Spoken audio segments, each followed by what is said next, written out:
Hey guys, tonight we are going to travel back in time to 8th century China, specifically to the glittering, sprawling metropolis of Chang'an, the capital of the Tang Dynasty. Imagine a city so vast, so vibrant, and so open to the world that it was like the New York, Paris, and London of its time all rolled into one. We are going to dive deep into a massive fashion craze that swept the nation, a time when everyone, from the highest-ranking nobles to the stable boys, was utterly obsessed with foreign styles from Persia and Central Asia. It was a historical equivalent of a global fashion hall. And you're about to get a front row seat. A little heads up though. Navigating the social circles of the Tang elite could be tricky. And a fashion misstep might just get you socially exiled, which, let's be honest, could feel worse than death. So before you get comfortable, take a moment to like the video and subscribe. But only if you genuinely enjoy what I do here. And for our little ritual, go ahead and let me know in the comments what city you are listening from and what time it is for you. It's always fascinating to see where our little community gathers from. Now, dim the lights, maybe turn on a fan for that soft background hum, and let's ease into tonight's journey together. The first thing that hits you isn't a sight, but a sound. It's a low, constant hum, the sound of a million lives being lived all at once. It's the rumble of cartwheels on paved stone, the distant clanging of a blacksmith's hammer, the murmur of 1,000 different conversations in 12 different languages, and the soft, rhythmic clip-clop of horses. You open your eyes. You are standing on the Vermilion Bird Avenue, the city's main artery, and it is overwhelmingly wide. It feels impossibly grand, stretching from the city's main gate far in the south, all the way to the imposing walls of the imperial palace in the north. The dust you kick up isn't just dirt, it's loess, a fine, yellow silt blown in from the plateaus, and it gives the afternoon light a hazy, golden quality. You are the child of a high-ranking official, which means you live a life of privilege within these city walls. Your family's compound is a world unto itself, with serene gardens, quiet courtyards, and whispering servants. But out here on the streets, the real energy of the Tang Dynasty is on full display. You are supposed to be on your way to a poetry lesson, but you have convinced your attendant to take a small detour. You are heading towards the West Market. While the East Market is for the domestic elite, the West Market, well, that's where the world comes to Chang'an. The city is a perfect grid, 108 words, each like a small walled town, all neatly arranged in a checkerboard pattern. It's a marvel of urban planning. Historians today still marvel at its scale and organization, though they continue to debate its exact population. Some estimates put it at close to 1 million residents within the walls, with another million in the surrounding areas, making it unequivocally the largest city on Earth at the time. Getting around is an event in itself. At night, the gates to each ward are locked, and a strict curfew is enforced. Only the watchmen, and perhaps the city's night soil men collecting waste, are permitted on the empty avenues. The silence, then, you have been told, is as loud as the daytime noise. As you get closer to the market, the crowd thickens. You see GD iron merchants with their distinctive high-nosed profiles and thick beards, gesturing emphatically as they haggle over prices. You see turbaned Persians, Yuga-horse traders, and even envoys from as far as the Byzantine Empire. Their clothes are nothing like your own. You are dressed in the traditional style of the Han gentry, a loose-fitting silk robe with long, flowing sleeves that almost touch the ground. It's elegant, a sign of your status. You don't need to perform manual labor, but it's also restrictive. You have to be careful not to trip over the hem or dip your sleeves into the ink when you practice calligraphy. But these foreigners, they wear something different. They wear tight-fitting tunics, practical trousers, and sturdy leather boots. Their clothes are designed for movement, for action, for a life on horseback across vast deserts and mountains. They look free. A group of musicians on the side of the street are playing a tune you have never heard before, on instruments that look wonderfully strange. The melody is fast, energetic, and makes you want to move, not just sway gracefully as you have been taught. This is the pulse of the Silk Road, and it's right here, in the heart of your city. For a moment you forget all about your poetry lesson. You are just one of 1 million souls in Chang'an, the center of the world, and you can feel a change in the air, a new wind blowing from the west. You pull the fabric of your sleeve closer, a subconscious gesture to hide its voluminous, almost impractical elegance as you step properly into the West Market. The air here is thick with 100 new smells that you can't quite place.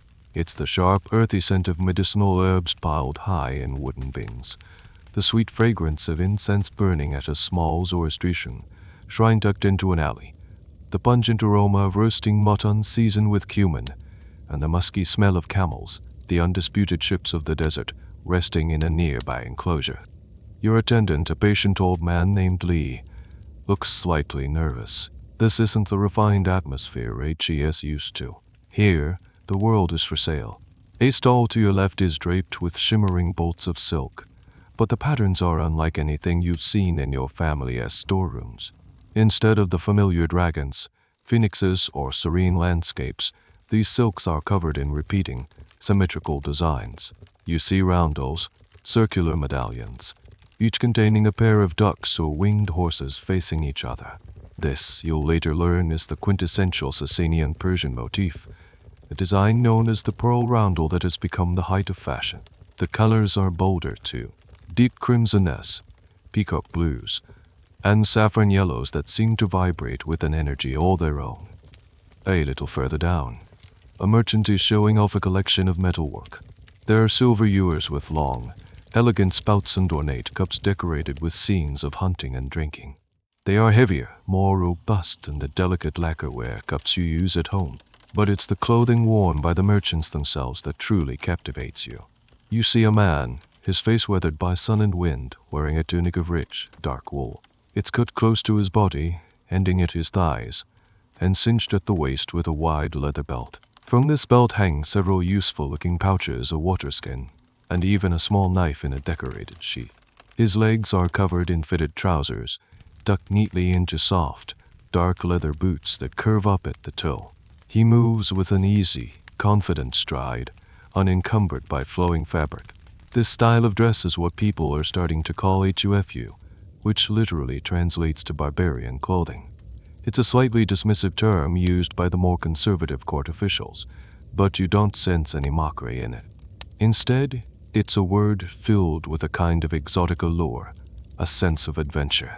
These aren't the clothes of a poet or a scholar.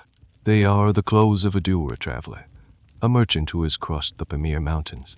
You notice a young Sogdian man, perhaps not much older than yourself, leaning against a stack of rolled-up carpets.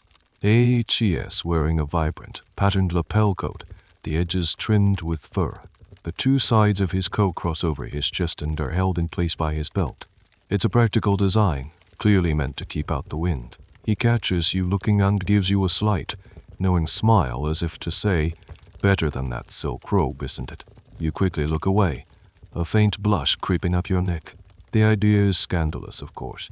For you, a child of the Han elite, to wear the clothing of a foreign merchant. It's simply not done. Or is it? The West Market itself is a testament to the Tang's power and confidence. It's not just a chaotic bazaar. It's a highly regulated, sprawling complex covering the area of two entire city wards. It has its own government office, tax collectors, and guards. Historians still debate the level of autonomy these foreign communities had. Were they living in segregated ghettos, or were they active participants in the urban social fabric? The evidence seems to suggest something in between, a series of interconnected communities, each with its own cultural core, but constantly interacting with the wider Han population. It was just about trade. It was about cultural exchange on a daily basis. A little-known fact is that many of these Sogdian merchants were also the city's foremost moneylenders and translators. Their network stretched from here, Chang'an, all the way to Samarkand and beyond. Their influence was just in the goods they sold, but in the flow of information on capital. They were the engine of the Silk Road, and their culture was becoming irresistibly cool. As Lee gently prods your shoulder, reminding you of the time, you take one last look around. You see a finely tooled leather boot, a silver belt buckle in the shape of a lion, a flash of turquoise jewelry on a woman's ear. Suddenly your own refined, elegant clothes feel dated. They feel like the past. The sounds and smells and sights of the West Market feel like the future. A seed of desire has been planted. You don't just want to see this new world. You want to wear it. The journey back from the West Market is a retreat into a world of prescribed order. Once you pass through the gate of your own residential ward, the noise of the city abruptly fades, replaced by a genteel quiet. The streets here are cleaner, the willow trees lining them are perfectly pruned, and the high walls of the various family estates seem to absorb all sound. It feels like stepping from a churning river into a still pond. And as the excitement of the market recedes, you become acutely aware of your clothes again. Your silk robe, which felt so normal and right just this morning, now feels like a costume. As you walk, you have to consciously gather the long, sweeping sleeves with your hands to keep them from dragging on the ground. The hem, which is meant to flow elegantly around your ankles, threatens to trip you if you take a stride that's too long or too hasty. It's a garment that demands a certain kind of movement, slow, deliberate, and graceful. It forces you into the role of the serene scholar, the thoughtful poet. But after seeing the effortless freedom of the merchants in their trousers and boots, it now feels less like an expression of your identity and more like a set of silken shackles. You arrive home and are ushered into the study for your afternoon calligraphy practice. The room is a sanctuary of scholarly pursuits. The air smells of old paper, sand-walled from a small incense burner, and the sharp, clean scent of fresh ink. Your tutor, a stern man with a wispy gray beard, has already laid out the tools on the low table. A brush with a wolf hair tip, a heavy black inkstone, and a sheet of fine, cream-colored paper. Your first task is always the same: to grind the inkstick and a little water on the stone, moving in a slow, circular motion until it reaches the perfect consistency. And here the robe becomes a problem. To do this simple task, you must first deal with your sleeves. You carefully fold and draw them up past your elbows. A familiar but tedious ritual. Some of the wealthier dandies you have heard have special ribbons or sashes just for this purpose, to tie back their sleeves with a fashionable flourish. You make a mental note to ask your mother for some. As you grind the ink, your tutor drones on about the importance of balance and control in each stroke, how a single character can reveal the state of one's mind and soul. You try to focus, but your mind keeps drifting back to the West Market. You remember the man with the leather belt, how he gestured and moved without a single thought for his clothes. His tunic was a tool. Your robe is an obligation. This garment you are wearing is a direct descendant of the Xianyi, the deep robe of the ancient Shu dynasty. It's a profound symbol. Its construction, with the upper and lower parts sewn together, was meant to represent the unity of heaven and earth. The wide sleeves were a visual declaration that you belonged to a class that did not toil in the fields. It was, in its essence, the uniform of the civilized Han elite, a physical barrier separating the scholar official from the common laborer. But was that all you were? A living symbol? Historians to this day are in a state of continuous debate about the minute details of these garments. They argue over the exact cut and layering that distinguished a third-rank official from a fourth-rank one, or whether the width of a sleeve was a strictly regulated some PTU law, or more of a fashionable guideline that ebbed and flowed with the tastes of the current emperor. Some things are clear, but much of the subtle language of the robes remains a topic of academic reconstruction. You dip your brush into the lustrous black ink. You hold it vertically, just as you have been taught, your wrist loose, your almond supported. As you execute the first downward stroke of the character for eternity, you feel a silken fold begin to slip down your arm. You pause annoyed, and have to readjust. The flow is broken. The ink pools slightly on the paper, a tiny, dark imperfection. Your tutor sighs, a sound of profound disappointment. In that moment, the elegance is gone. The symbolism feels hollow. All you feel is the constraint. A weird and slightly undignified fact of your privileged life is the constant, low-level anxiety about staining your clothes, spilling ink, dropping food, or letting your sleeves dip into the tea was a rookie mistake, a sign of poor composure. You now realize the barbarian clothes weren't just practical for riding horses. They were practical for living. They were clothes you could move in, eat in, and exist in without constant, careful management. A quiet dissatisfaction begins to harden in your chest. The flowing robe is beautiful, yes, but you are starting to crave the feeling of being unbound. It takes a few days for the quiet dissatisfaction to curdle into a plan. The memory of the West market of that effortless freedom is a persistent itch you can't scratch. The solution, you realize, will require a small act of domestic treason. You find your attendant, old Lee, polishing a set of jade cups in a quiet corridor. You take a deep breath and in a hushed tone make your request. You give him a small string of copper coins from your personal allowance, enough to buy a modest, ready-made set of clothes. His face is a mask of gentle confusion. Young master, he begins, his voice full of concern. What would you possibly do with that sort of attire? He doesn't need to say the word hufu. You insist, trying to sound more authoritative than you feel. You tell him it's for a game, a private jest. He is not convinced, but he is loyal. He bows his head, slips the coins into his sleeve, and promises to be discreet.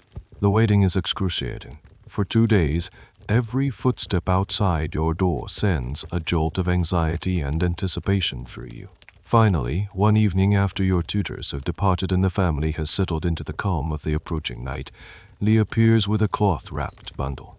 He places it silently on a chest in your chambers, gives you a look that is equal parts worry and resignation, and backs out of the room, closing the screen door behind him. You are alone. The only light comes from a single flickering oil lamp, casting long, dancing shadows on the walls. With trembling fingers you untie the cloth. The contents don't have the glossy sheen of silk. The first item you pull out is the tunic. It's made of a dark blue wool, slightly coarse to the touch. It's a kukapao, a lapel coat that opens down the front. You slip off your cumbersome robe, letting it pool in a silken heap on the floor.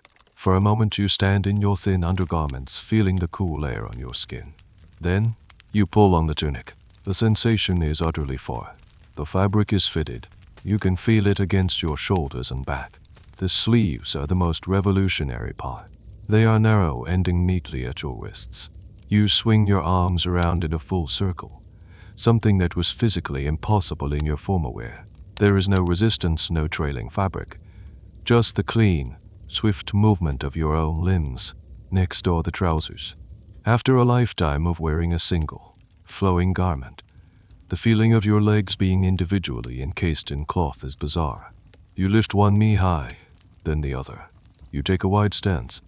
You feel grounded, stable, connected to the floor in a way you never have before. Finally, the boots.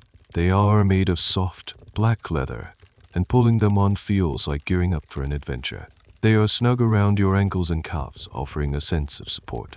You stand up and take a few steps on the wooden floor. Instead of the soft shuffle of silk slippers, your feet make a quiet, solid thud. There's one last item in the bundle, a leather belt. It's much wider and more substantial than the delicate silk sashes you're used to. Attached to the leather are several small, square plaques made of bronze. This is a key part of the look. The status of a Tang man could often be judged by his belt. High-ranking officials had belts at bowls adorned with plaques of gold or jade, and the number of plaques was strictly regulated. It's a funny little detail of the era. Even when adopting barbarian fashion, the Tang elite found a way to incorporate their own rigid system of status symbols right onto the belt buckle. Academics still pore over tomb figurines and ancient texts to decode the precise grammar of these belts. You fasten the belt, cinching the tunic at your waist. The weight of it is strangely reassuring. You turn to face the polished bronze mirror on its stand. The reflection is murky, the details soft in the lamplight, but the silhouette is unmistakable. It isn't you, or rather, it is a version of you that you have never met. A person who looks capable, active, and bold. You look like one of the men from the West Market. A debate that historians have to this day is whether this fashion craze was primarily a matter of aesthetics or function. Did the elite adopt HUFU simply because it looked exotic and exciting, a form of conspicuous consumption? Or was it a practical shift, driven by the increasing popularity of vigorous, unscholar-like activities such as horseback riding and polo?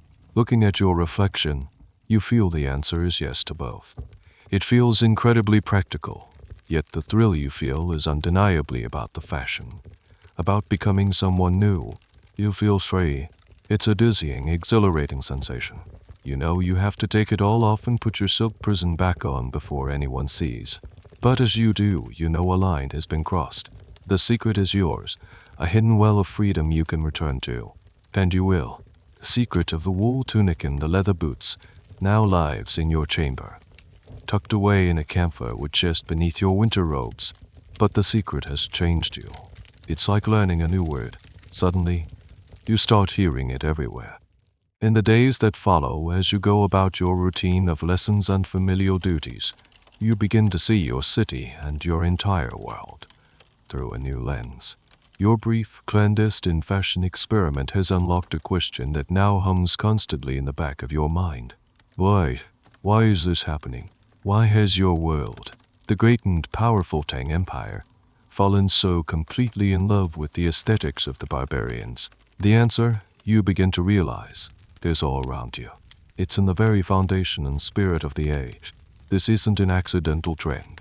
It's the result of a perfect storm of confidence, curiosity, and power. The Tang Dynasty, your dynasty, is not just strong.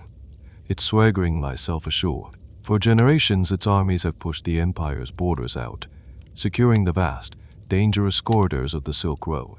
The result is a steady, uninterrupted flow of not just goods, but people and ideas, all culminating here in Chang'an. The city is a terminus, a final destination, and it has the cosmopolitan arrogance of a place that knows it's the center of the universe. This imperial confidence is the key. The court doesn't see the influx of foreign culture as a threat. It sees it as tribute. When a Sojidi merchant bows before a Tang official, he isn't just selling a rug. He is acknowledging the power and stability that the Tang provides. This mindset trickles down through all layers of the elite. To embrace HUFU and other foreign customs isn't seen as a betrayal of Han identity, but rather as an affirmation of the Tang's global reach. It's a way of saying all the interesting things in the world inevitably find their way here to us. There's also a fascinating, slightly hush-hush secret about the imperial family itself. The Li family who rule as the Tang emperors are not, in the strictest sense, purely Han Chinese. Their ancestry is mixed, tracing back to the Xiongbi, a nomadic people from the northern steppes. This mixed heritage, a little-known fact that isn't openly discussed in polite company, but is widely understood, has a profound effect on the culture of the court. The imperial family has a built-in affinity for the cultures of the north and west. They are patrons of horse culture, of vigorous outdoor activities, and of a certain non-Han aesthetic. This trickles down, setting the ultimate tone. If the Son of Heaven himself has barbarian blood, then who is a mere court official to look down on a well-made pair of leather boots? This openness goes far beyond clothing. On your next trip through the city, you notice things you previously ignored. You see the signs marking the city's officially recognized foreign temples. There are Zoroastrian fire temples for the Persian community, Nestorian Christian churches for people from the Eastern Roman Empire, and Manichaean temples, another Persian religion. The Tang government in its confidence tolerates and even manages these foreign faiths, a policy that would be unthinkable in more insecure or dogmatic periods of Chinese history. So you have this vibrant mix, a secure empire, an open-minded ruling class, and a constant stream of new influences. But this is where historians still argue. Was this a genuine, deep-seated multiculturalism, a true fusion of cultures? Or was it more of a superficial fascination, a form of exoticist where the powerful Han elite simply cherry-picked the coolest parts of foreign cultures, their music, their clothes, their dancers as fashionable accessories, without any deep respect for the civilizations they came from? Was it cultural appreciation or cultural appropriation on an imperial scale? The debate continues, because the evidence can be read both ways. You see it in the way your uncle proudly shows off his new hunting cheetah, a gift from a Persian envoy, treating it as a magnificent, living status symbol. You hear it in the music at a banquet, where the delicate tunes of the Chinese either are suddenly replaced by the loud, bombastic sound of a Uyghur drum and pipe ensemble, meant to inject a dose of wild energy into the evening. You even taste it as your family starts serving wine made from grapes, a Western novelty in addition to the traditional fermented rice wine. It all starts to make sense. Your desire to wear the hufu wasn't a strange, rebellious impulse. It was the most natural feeling in the world for a young, well-to-do resident of Chang'an in the 8th century. You're not trying to reject your identity. You're trying to participate in the zeitgeist, the very spirit of the age. The world is pouring into your city, and to ignore it, to wrap yourself only in the silken robes of the past, is to risk becoming irrelevant. The fashion craze isn't just about fashion. It's about belonging to the present. Your secret can't stay in the chest forever. The opportunity to finally wear your new clothes in public comes in the form of an invitation. It's not for a stuffy court banquet or a solemn poetry gathering. It's an invitation from your cousin to go riding. Horses are the ultimate status symbol in the Tang Dynasty, more valuable than jewels. And riding is the preferred pastime of the young and adventurous elite. This, you realize, is the perfect excuse. Even the most conservative old scholar would have to admit that you can't exactly handle a spirited stallion while wearing a floor-length silk robe. You tell your family you're going riding, and the statement itself is a kind of declaration. It signals your entry into a more dynamic, more macho sphere of aristocratic life. On the morning of the ride, you bypass your usual robes entirely. With a sense of nervous excitement, you dress in your hidden outfit. The wool tunic, the trousers, the boots. You buckle the bronze plaqué belt around your waist. This time it feels less like a costume and more like a uniform. When your cousin arrives at your family's gate, he is already on his magnificent black horse, a prized Chang'an steed from Central Asia, famous for its blood-sweating abilities, a phenomenon caused by a parasite, but believed at the time to be a sign of supernatural stamina. You expect him to be surprised by your attire, perhaps even to make a joke. But he isn't. He simply nods in approval. He is dressed in a similar fashion, though his tunic is made of a finer, emerald green brocade, and the plaques on his belt are silver. His boots are intricately tooled with swirling patterns. Good, he says with a grin. You look ready. I was tired of waiting for you to catch up. As you mount your own horse, a sturdy but less spectacular Mongolian pony, the practicality of the outfit hits you with full force. Swinging your leg over the saddle is effortless. Seated, you can actually feel the horse beneath you. The trousers allow for a firm grip with your knees, giving you a sense of control and stability that was impossible before. You realize the hufu isn't just inspired by equestrian culture. It is equestrian culture translated into fabric and leather. This is the revolution in menswear that is sweeping through the upper echelons of Tang society. The traditional robe isn't disappearing, but it's being relegated to formal court appearances and scholarly life. For everything else, for riding, for hunting, for polo, for simply striding through the city with an air of purpose, the narrow-sleeved tunic and boots are becoming the new standard. It's a shift from an ideal of passive elegance to one of active strength. As you and your cousin ride out of the city gates towards the open country, you see other young men of your class, all dressed in variations of the same style. The fabrics range from simple wool to luxurious silks. The colors from earthy tones to brilliant jewel-like hues. The belts are a constant source of competition, a silent billboard advertising one's rank and wealth. This is the new male peacocking. There's a curious detail in this trend that historians love to point out. While the style was imported from Persia and Central Asia, the Tang elite adapted it to their own tastes. For instance, the original nomadic coats were often worn with the lapels open to display the wearer's chest or undergarments. But many of the Tang depictions show men wearing them fully closed, sometimes with a round collar creating a more severe, military-esque silhouette. It's a subtle modification, a taming of the wild barbarian look to suit a more refined, but still assertive, Chinese aesthetic. It's a classic case of cultural adoption and adaptation. You ride for hours, galloping across the dusty plains outside the city. You feel the wind whip past your face unhindered by floppy hats or trailing sleeves. There's a raw, physical joy in it that makes your poetry lessons feel like a distant, faded memory.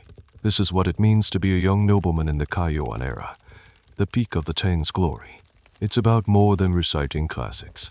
It's about mastering a horse, drawing a bow, and looking effortlessly cool while doing it. Later that day, when you return home tired, dusty, and exhilarated, you stride through the courtyards with a new confidence. The servants who bow as you pass look at you differently. You're no longer just a scholar's son. You're a horseman. You've tasted a new kind of freedom, and the narrow-sleeved tunic was your passport. The academic debate about whether fashion follows function or function follows fashion feels moot. In your world, they are galloping along, side by side, and you are happily swept up in their charge. The revolution you're rediscovering is not just for men. You had thought your adoption of the HUFU was your own private rebellion, a personal embrace of a new masculine ideal. But the currents of change are flowing faster and wider than you imagined. The proof arrives one afternoon in the sun-drenched central courtyard of your family home. Your younger sister, who you have only ever seen glide and sway in the delicate silks of a high-born lady, emerges from her chambers. And she is not gliding, she is striding. You almost don't recognize her.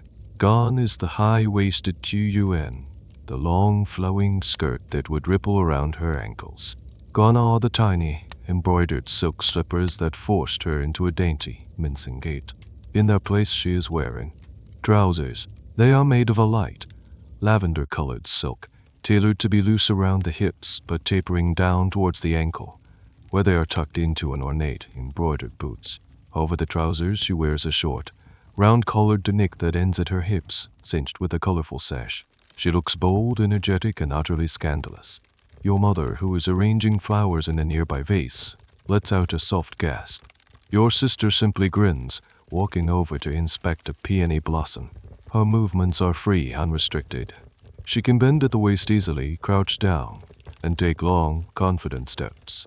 The shape of her legs, something that has been completely obscured by convention for her entire life, is now clearly delineated by the silk trousers. It's a silhouette that is both shocking and, you have to admit, incredibly stylish. We're going to the polo grounds, she announces to no one in particular, her voice brimming with a newfound confidence. Polo, the game of kings imported from Persia, has become the most fashionable sport in Chang'an, and it's not just for men. Noble women, including members of the imperial family, are not only avid spectators but also fierce competitors, and you simply cannot play polo in a skirt. This is the Trojan horse for the female fashion revolution. What started as practical sportswear for the polo field is now spilling out into the streets. Just as you needed the excuse of going riding to finally don your boots, the women of your class are using polo and horseback riding as their justification to abandon their traditional, restrictive garments, and once they taste that freedom they seem reluctant to give it up. You start noticing it everywhere. On the avenues, you see groups of aristocratic ladies out for a ride, all dressed in similar tunics and trousers, looking like a vibrant, roving flock of exotic birds. Their laughter seems louder, their gestures more expansive. This trend is immortalized in countless Tang era tomb figurines. Archaeologists have unearthed legions of these small, ceramic statues depicting female polo players, musicians, and attendants on horseback, all clad in the fashionable HUFU. They provide a silent, powerful testament to the reality of this craze. Of course, the most daring women take it a step further. They don't just adopt the clothes, they adopt the entire male persona. The phenomenon of new bands or women dressing completely as men, becomes a startlingly common sight among the avant-garde elite. They wear men's tunics, men's boots, even men's hats, and carry themselves with a swagger that rivals any young dandies. There is a fascinating, still debated question among historians about the true meaning of this trend. Was it an early feminist statement, a conscious push against the rigid gender roles of Confucian society? Was a woman in trousers a symbol of liberation, a claim to the same physical and social freedom that men enjoyed? Or was it simply the pinnacle of exotic chic, a playful and temporary costume that allowed women to dabble in masculine activities without fundamentally changing their place in the social hierarchy? Scholars argue that for most, it was likely activity-specific wear, but for a fashionable few in the capital, it blurred the lines in a way that must have felt thrillingly subversive. A strange and little-known detail is that some of the makeup trends of the time seemed to complement this androgynous look. Some women would draw on fake sideburns with black ink, or give themselves exaggerated, thick eyebrows that resembled a man's, all while still wearing the rouged cheeks and painted lips of a court lady. It was a complex and playful performance of gender. Looking at your sister, so poised and ready for action in her lavender silks, you see the same spark you felt when you first put on your boots. It isn't just about clothes. It's about claiming a new way of being in the world. The freedom you felt on horseback is the same freedom she is about to feel on the polo field. The silk robes and flowing skirts of your ancestors were designed for a world of quiet courtyards and serene contemplation. But your world, the world of 8th century Chang'an, is loud, fast, and open, and it demands a new uniform. Just when you think you've gotten used to the sight of women in trousers, another, more subtle fashion evolution captures your attention.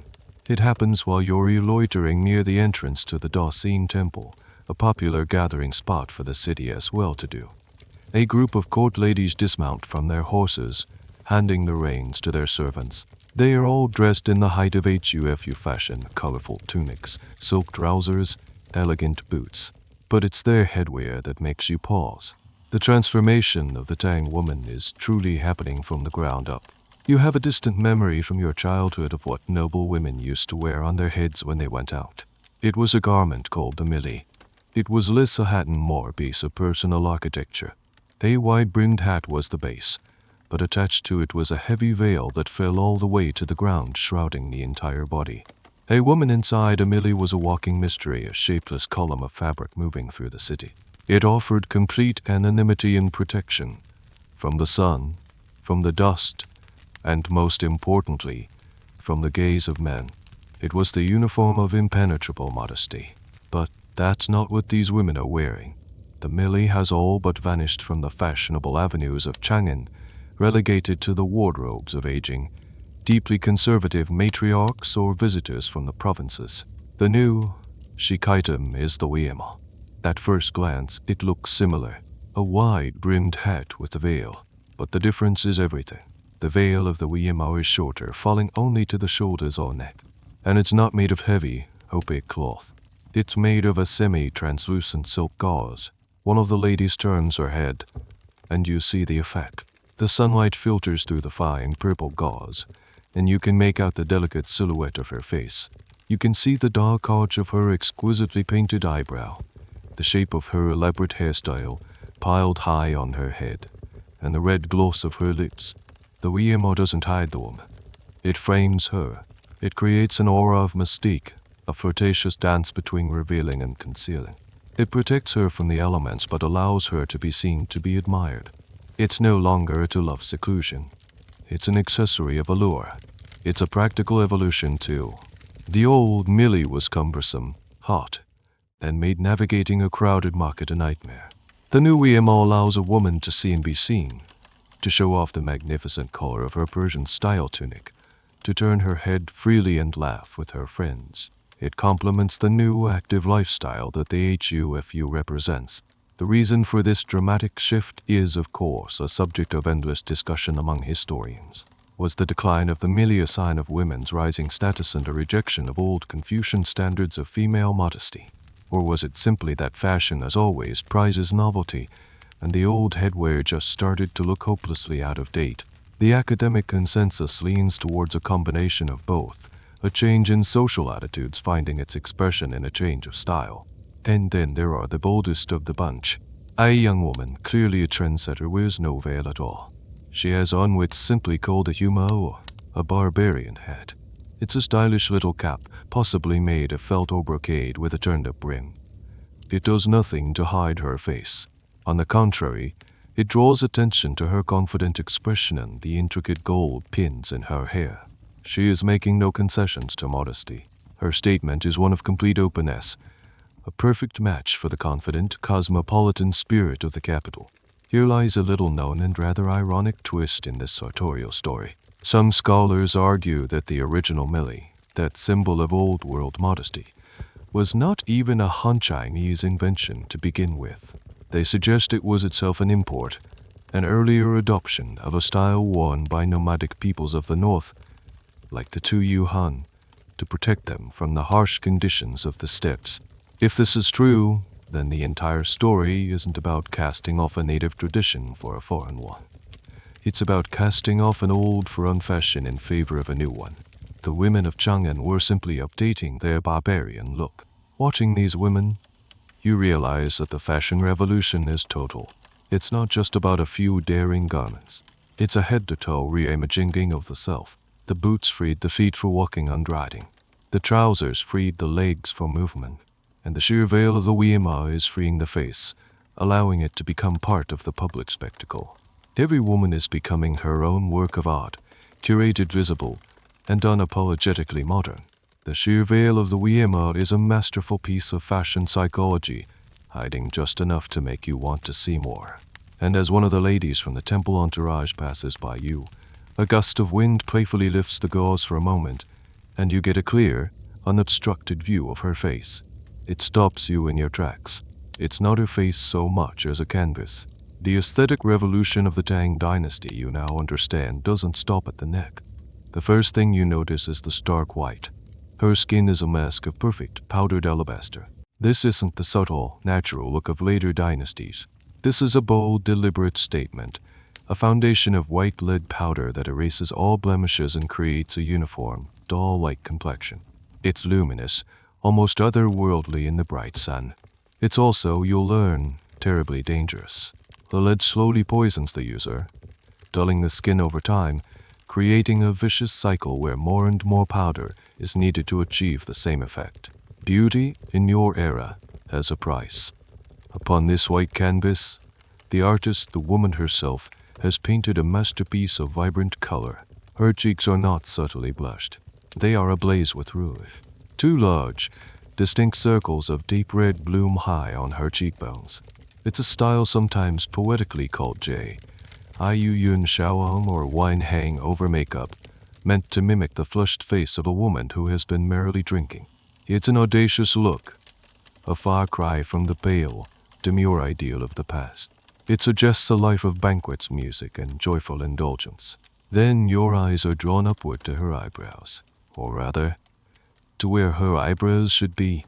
They have been completely shaved away. In their place, she has painted on a pair of new ones with a stick of black ink like pigment called dye.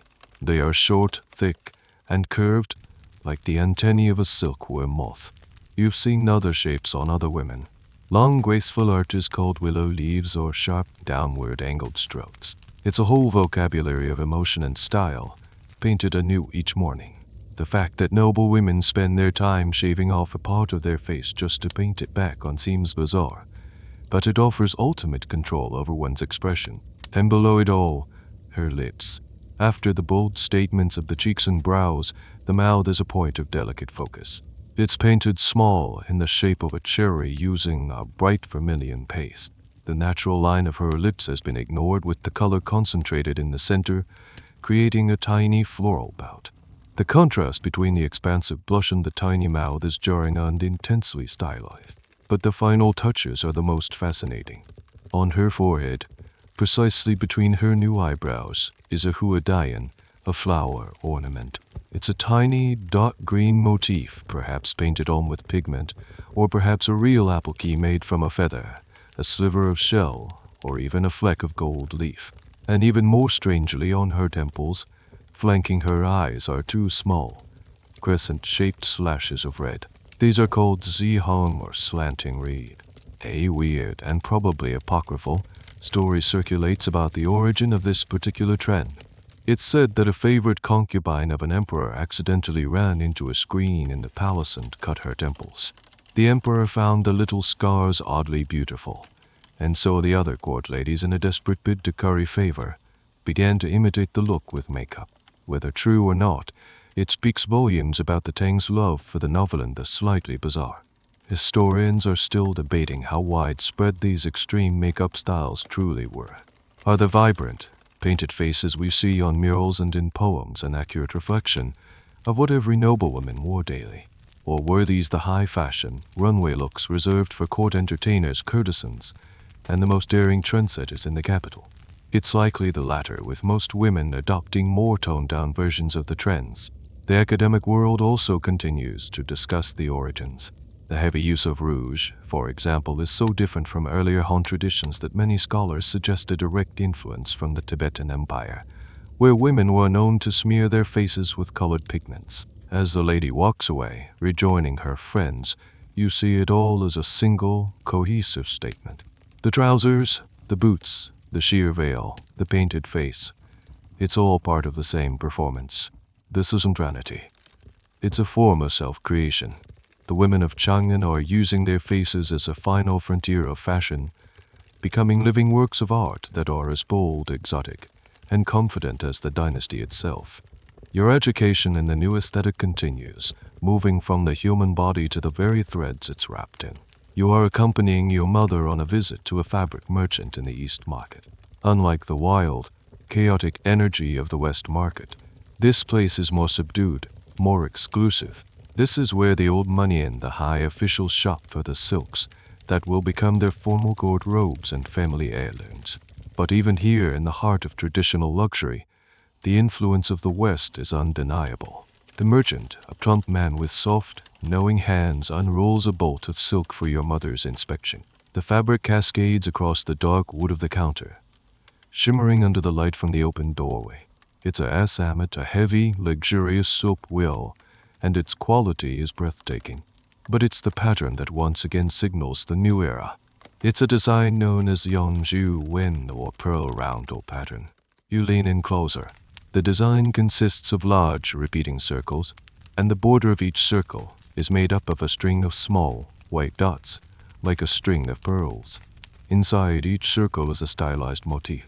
On this bolt, it's a pair of confronting ducks, their beaks holding a knotted ribbon. On another bolt, the merchant shows you a pair of winged lions. On a third, a Sojidi hunter on horseback, twisting backward to shoot a leopard, a classic Sasanian Persian royal image, known as the Parthian shot. This pattern is everywhere. You've seen it on your cousin's tunic, on the saddle blanket of a passing nobleman's horse, and even on the painted ceramics for sale in the market stalls. It has become the ubiquitous symbol of worldly sophistication. To wear a robe made of pearl roundel silk is to wear the Silk Road itself. It's a declaration that you are not some provincial official, but a citizen of the world, a connoisseur of the finest things from the furthest lands. The origin of this design is not in China. It's a direct import, a style perfected in the Sasanian Empire of Persia and brought to China by Sojidi iron weavers and merchants. What is particularly fascinating to historians is how thoroughly this foreign design language was adopted by Chinese artisans. For centuries, Chinese silk patterns have been dominated by flowing, naturalistic scenes, mythological creatures like dragons and phoenixes, and complex geometric patterns. But the pearl roundel, with its rigid, symmetrical, and contained composition, was a completely different aesthetic, and the Tang elite fell in love with it. The merchant, seeing your interest, pulls out something even more special. "From the West, young master," he says, his voice slow with reverence. "A true brocade." He unrolls a smaller piece of fabric. The silk here is woven with threads wrapped in genuine gold. The technique, known as Dhi-Jin, or woven gold, creates a fabric that is literally worth its weight in. While gold, it's stiff, impossibly decadent, and catches the light with a fiery brilliance. This technique, well known in China, was particularly favored by the Sojidians living in Chang'an, who operated major textile workshops that catered to the insatiable appetite of the Tang court. There's a small, almost funny detail about these luxurious fabrics. Some petty your laws. Laws dictating what different social classes were allowed to wear were notoriously difficult to enforce during this period. Officially, certain colors like imperial yellow and certain patterns were reserved for the emperor and his family. But the new wealth flooding into Chang'an and the constant influx of novel foreign goods created a fashion free for all. Ambitious merchants and lower-ranking officials were constantly pushing the boundaries, wearing clothes that were ethnically above their station. The court would periodically issue edicts reminding people of the rules, but from the evidence on the street, it seems few were listening. The debate among scholars here focuses on the technology. How exactly were these complex patterns woven? The development of the draw loom, a more complex loom that allowed for the creation of intricate, repeating patterns, was crucial. Academics continue to study fragments of Tang silk, analyzing the weave structure and dye composition to understand the incredible level of technical skill these weavers possess. They debate how much of the technology was developed in China versus how much was learned from Persian and Soji iron masters. Your mother eventually selects a bolt of deep blue silk with a subtle cloud pattern for a new formal robe. It's a conservative, traditionally Han choice. But on the way out, she stops and touches the bolt with the pearl roundels and confronting ducks. Perhaps for a new set of curtains, she muses. For the Western Pavilion. Even the most traditional among the elite are finding ways to incorporate this new, globalized aesthetic into their lives. The fabric isn't just a covering for the body, it's a map of the Tang world. Its threads tracing the paths of trade and conquest, weaving a story of a confident, open, and incredibly stylish empire. The new fabrics and fashions demand a new kind of social gathering. The slow, stately court dances of the past, with their graceful sleeve waving and subtle, gliding steps, suddenly feel as outdated as a full-body veil. The energetic, tight-fitting HUFU calls for a different kind of movement, a different kind of music, and so you find yourself at an evening banquet in your uncle's lavish estate, and you are about to witness the ultimate expression of the Tang Dynasty's obsession with the West. The evening begins tamely enough. Guests recline on low couches, sit around the main hall. Servants move silently, refilling cups with grape wine. The air is filled with polite conversation and the gentle strumming of a seven-string zither. But as the night wears on and the wine takes effect, your uncle claps his hands. The zither player bows and retreats. The room falls into a momentary, expectant silence. Then, the music starts. It's not a melody you recognize. It's a loud, percussive, and dizzyingly fast rhythm, played on a set of 4 onlooking drums and a piercing flute-like instrument called a billy. The beat is relentless, insistent. It makes your heart pound in your chest. Into the center of the hall leaps a dancer. She is a young woman, and you recognize her as one of the entertainers from the city's famed entertainment district. But she is not dressed in the flowing silks of a typical performer. She is wearing a classic Soji outfit. A green, long-sleeved blouse, a red silk skirt, yellow trousers, and red pointed shoes. Her waist is cinched with a dark belt. Her long black hair is tied back in a simple braid. She places a small, colored bowl on the floor, and then she begins to dance. This is the Heilbrunn Wu, the Soji whirl. She doesn't just dance on the bowl. She dances around it, her feet a blur of motion. But the most incredible part is the spinning. She starts to turn, her arms outstretched. The speed is astonishing. She becomes a vortex of color, a human top spun into life by the driving rhythm of the drums. Her long sleeves, the only flowing part of her costume, whip around her, creating a hypnotic visual effect. The guests gasp, then begin to clap along with the beat, their initial aristocratic composure forgotten. The dance is a spectacle of pure physical virtuosity. There's no deep, symbolic meaning here, no narrative of ancient myths. It is pure energy, pure skill, pure entertainment. It's an adrenaline shot delivered to the heart of a stuffy banquet. And it is the single most popular dance in all of Chang'an. The love for the Soji whirl went all the way to the top. The Emperor Xuanzong himself was a massive fan, as was his notorious, all-powerful consort, Yang Guifei. It is said that Yang Guifei was a particularly skilled performer of the dance, though her slightly larger frame meant she spun, as one poet delicately put it, with the force of a wooden top. One of the most famous or infamous practitioners was a general named Lushan, a man of Soji and Turkic heritage, who was a great favorite of the court. He was a very large, obese man, yet he was said to be able to perform the whirl with incredible speed and agility in front of the emperor, a bizarre spectacle that only enhanced his mystique. Historians are still debating the social role of these whirling girls. Were they respected artists, admired for their incredible skill? Or were they seen as exotic curiosities, little more than human playthings for the wealthy elite? The answer is likely somewhere in between. Famous dancers could become celebrities in their own right, commanding huge fees and gaining powerful patrons. But they also existed in a precarious social space, forever outsiders admired for their barbarian exoticism. There's a curious little detail that some scholars have pointed out. While the dance was called the Sojidi Ian Whirl, many of the performers were not actually from Sojidayana. They were Han Chinese girls who had been rigorously trained in the style from a young age. Just like today, where a restaurant might call itself authentic Italian while having a chef from a completely different country, the Sojidi label was a brand, a mark of exotic authenticity that made the performance more valuable, regardless of the dancer's actual ethnicity. The dancer on the floor finally comes to an abrupt halt, perfectly balanced, not even breathing heavily. The hall erupts in thunderous applause. Coins are thrown onto the floor around her, a shower of silver and copper. She bows, scoops them up with practiced ease, and disappears as quickly as she arrived. The banquet is energized, alive. The polite chatter has been replaced by excited shouts. The air is electric.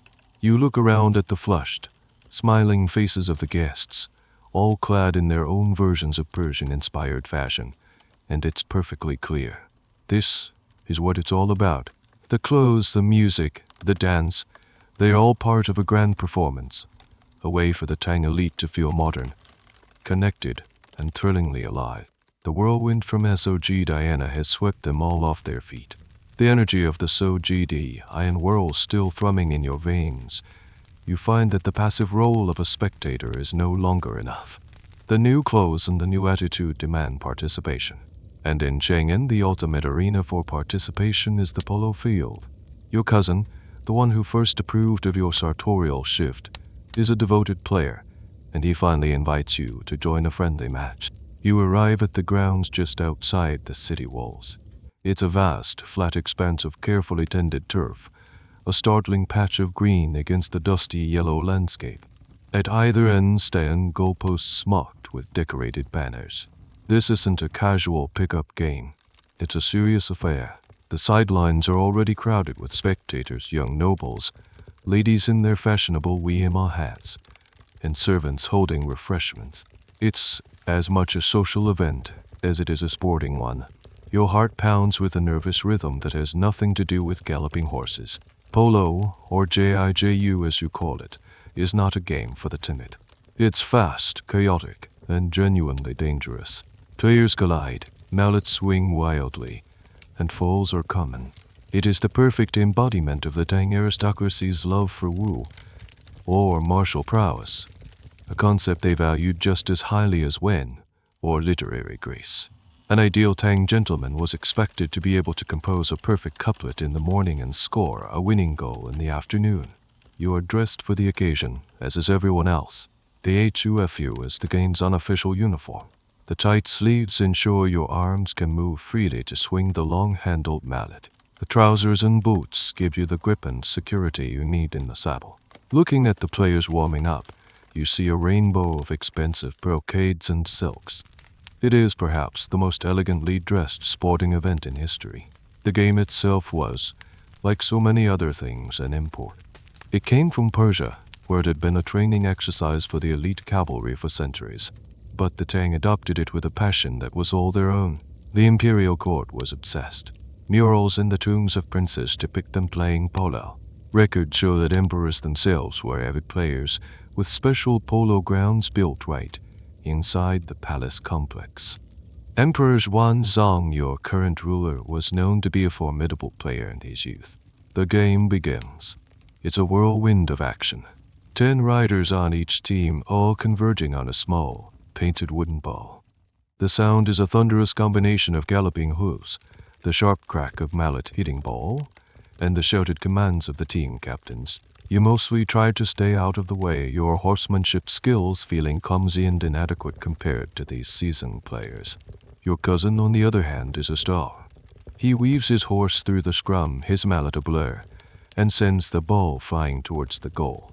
A little-known fact that might surprise you is who else played this game. It wasn't just for men. As you saw with your sister, noble women were passionate players. But even more surprisingly, eunuchs at the court were also known to be exceptionally skilled. In a society where they were often looked down upon, the polo field was a place where powerful eunuchs could display their physical prowess and gain prestige. competing on equal terms with princes and generals. Historians are still somewhat divided on the exact rules of Tang era polo. They piece together information from poems, historical annals, and the surviving murals. They debate the size of the field, the number of players, and the specific regulations. Was it a highly structured game with referees, or more of a chaotic free-for-all? The evidence suggests it was probably somewhere in the middle, a game with rules, but played with a thrillingly reckless abandon. Suddenly, the ball comes your way. It's a lucky shot, bouncing off another player's pony. You have a clear path to the goal. Instinct takes over. You urge your horse forward, leaning far out of the saddle, your eyes fixed on the small wooden sphere. You swing the mallet. You feel a satisfying thud as it connects. The ball sails through the air in a perfect arc, right between the two banners. A cheer goes up from your teammates in the sidelines. Your cousin gallops over and claps you on the back, a huge grin on his face. You say, you are a natural. In that moment, sweaty, dusty, and with your heart hammering in your chest, you feel an exhilarating sense of belonging. This is the club you have been trying to join. You are no longer just the quiet scholar's son. You are a polo player. You are part of the action. The game of polo is a microcosm of your entire society. It's foreign origin, but embraced and perfected by the Tang. It's a display of wealth, with its expensive horses and silk uniforms. It prizes skill and daring, and it's a social theater where men, and even women, perform their identity as members of a powerful, dynamic, and fearless elite. The Sojdian whirl might be for watching, but polo is for doing. And you have finally arrived. After the exhilarating chaos of the polo match, your cousin throws his arm around your dusty shoulders and declares that a victory, even a minor one in a friendly game, must be properly celebrated. He steers you away from the servants offering bland water and weak tea. A man's game, he proclaims with the unearned wisdom of a 19-year-old, demands a man's drink. He leads you towards a small, brightly colored tent set up on the edge of the field, where a crowd of other young players are already gathered. Inside, the air is cooler. A servant is pouring a deep, ruby reed liquid into a set of unfamiliar cups. They are not the wide, shallow bowls you use for tea or the small ceramic cups for rice wine. These are made of glass, astonishingly clear with a tall stem and a rounded bowl. The light catches the liquid within, making it glow like a liquid jewel. Have you ever had it? Your cousin asks, pressing a full cup into your hand. Proper Western way. You bring the cup to your lips. The first thing you notice is the aroma.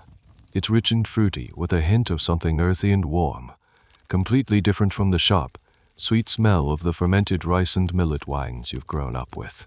You take a sip. The taste is a revelation.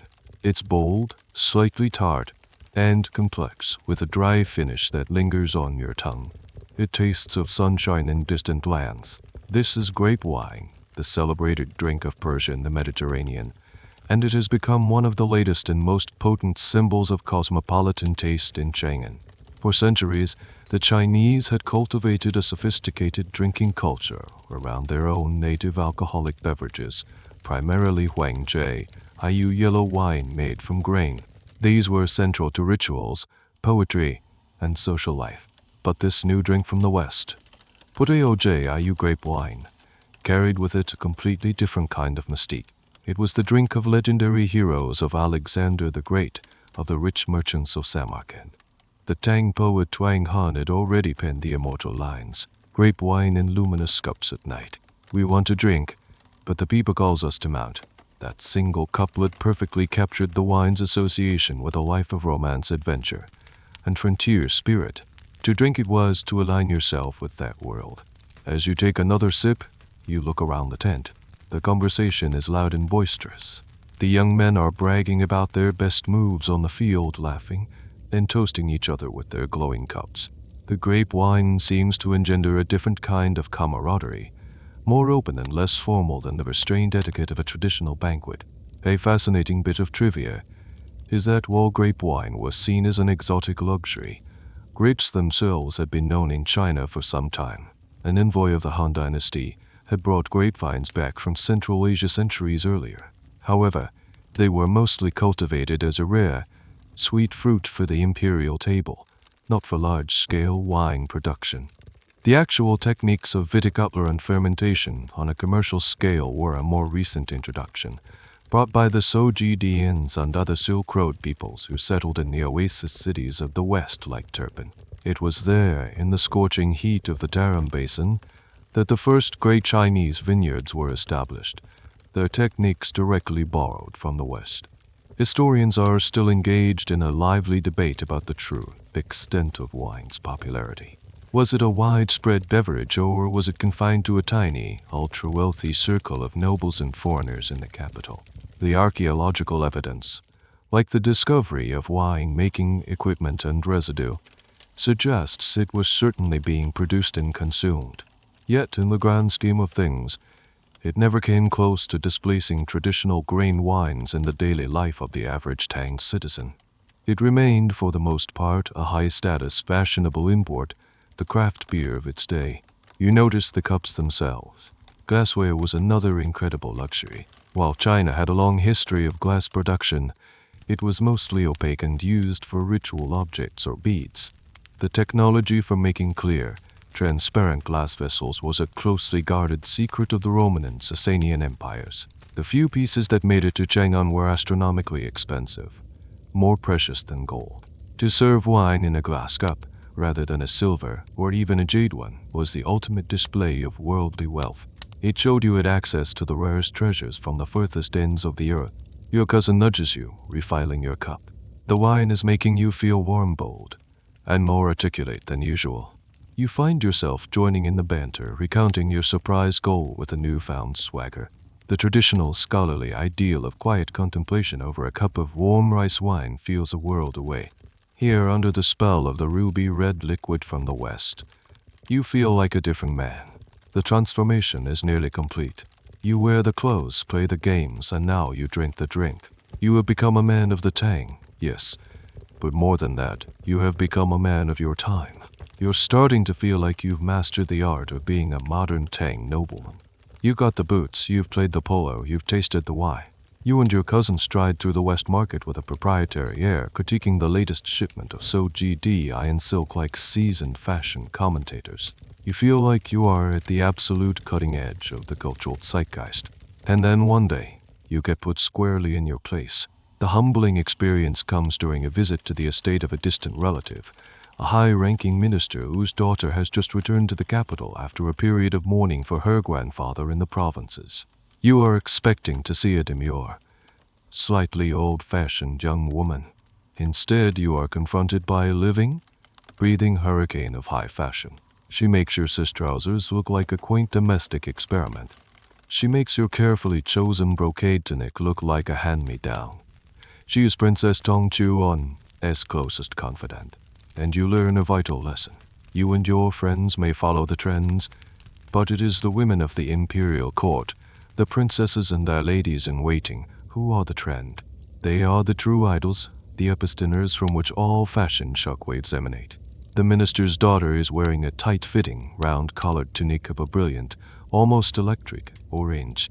It's so short it barely covers her hips. Her trousers are a contrasting shade of emerald green, and her boots are made of snow-white deerskin. But it's the sheer audacity of the combination, the confidence with which she wears it, that is so intimidating. Her makeup is a masterpiece of the avant-garde. Eyebrows shaped like sharp, inverted V's, and a tiny, golden butterfly apple key shimmering on her forehead. She looks at your carefully assembled, but suddenly very conservative, outfit with an expression of faint, polite amusement. As she talks about life in the Daming Palace, the primary imperial residence, you realize that the court is a fashion laboratory.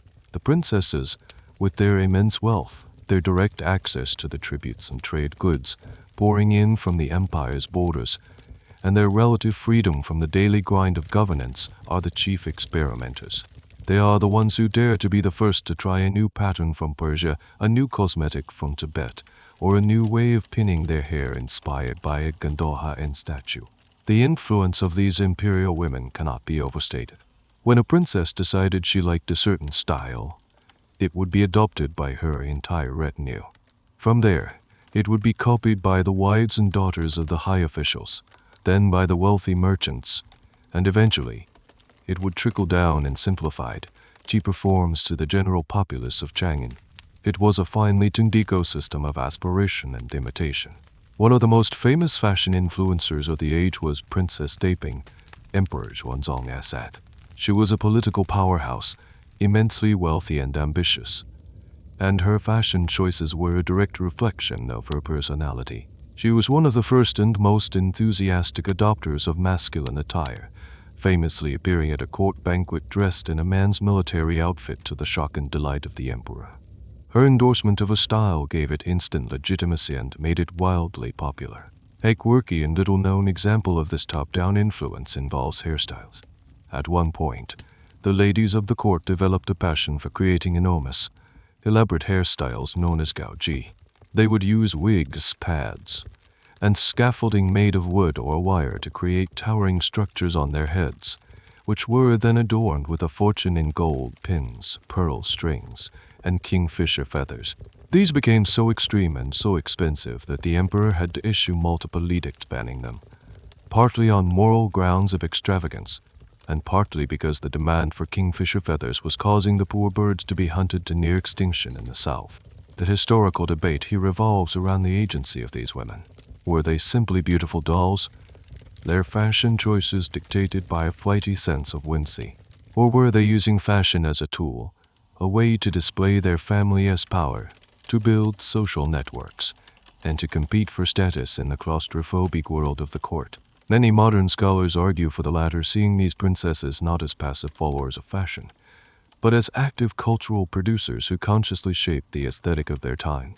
The minister's daughter mentions offhandedly that the newest stage in the palace is a specific type of transparent silk, gauze from the kingdom of Silla, modern-day Korea, prized for its ethereal lightness. You and your cousin exchange a quick, subtle glance. You had not even heard of it. It's a deflating moment. You thought you were in the know, but you are merely receiving news from the front lines. The real war of style is being waged in the gilded halls of the Daming Palace by women whose names are whispered with a mixture of awe and envy.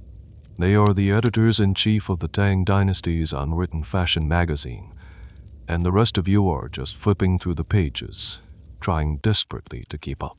Your encounter with the minister's daughter, that dazzling arbiter of palace fashion, leaves you feeling both impressed and slightly insignificant. It's one thing for the ultra-elite to drape themselves in gold-threaded brocades and silks from Silla. They live in a world of unlimited resources. But what about everyone else? Does the tailor's son or the noodle seller's daughter simply watch this parade of exotic fashion from the sidelines, clad in drab, practical hemp? You start paying attention to the streets with a new focus, looking past the nobles on their prized horses to the crowds that part for them, and you discover a truth that spans all of history. Fashion is a universal language, and everyone finds a way to speak it, even if they can't afford the most eloquent prose. You are witnessing the birth of fast fashion, an 8th century edition.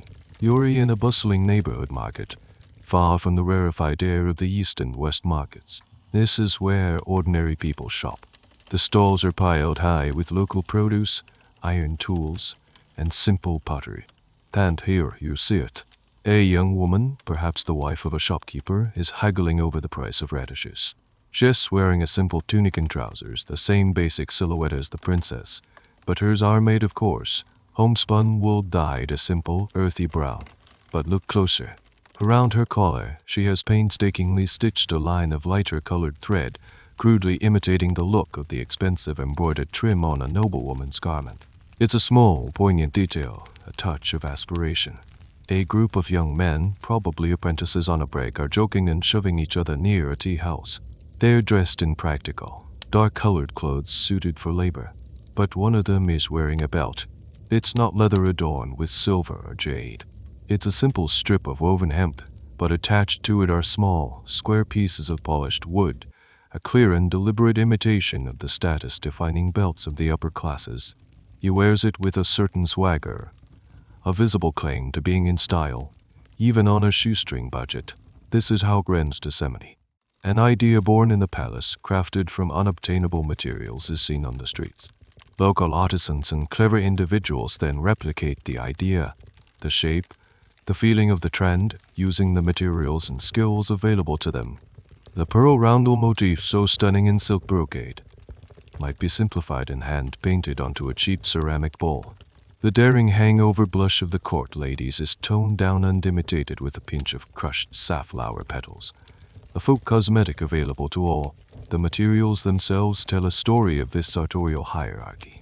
The elite had their silks, their gold threads, their peacock feathers.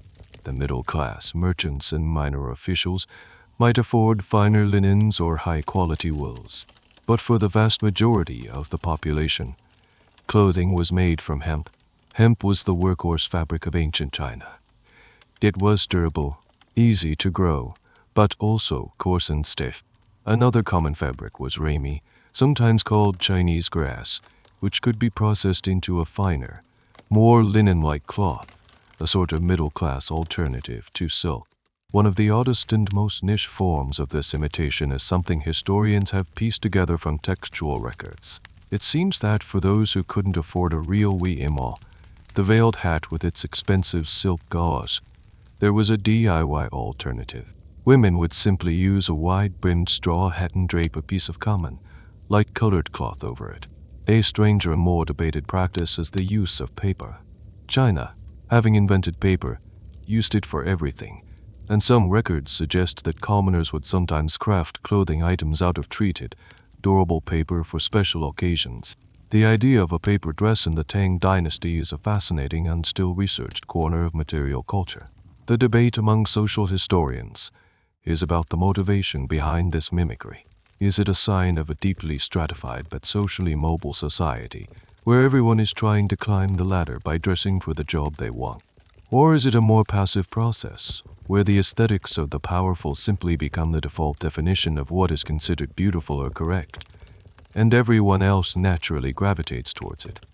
There is no single answer, as it was likely a mix of personal ambition and broader cultural gravity.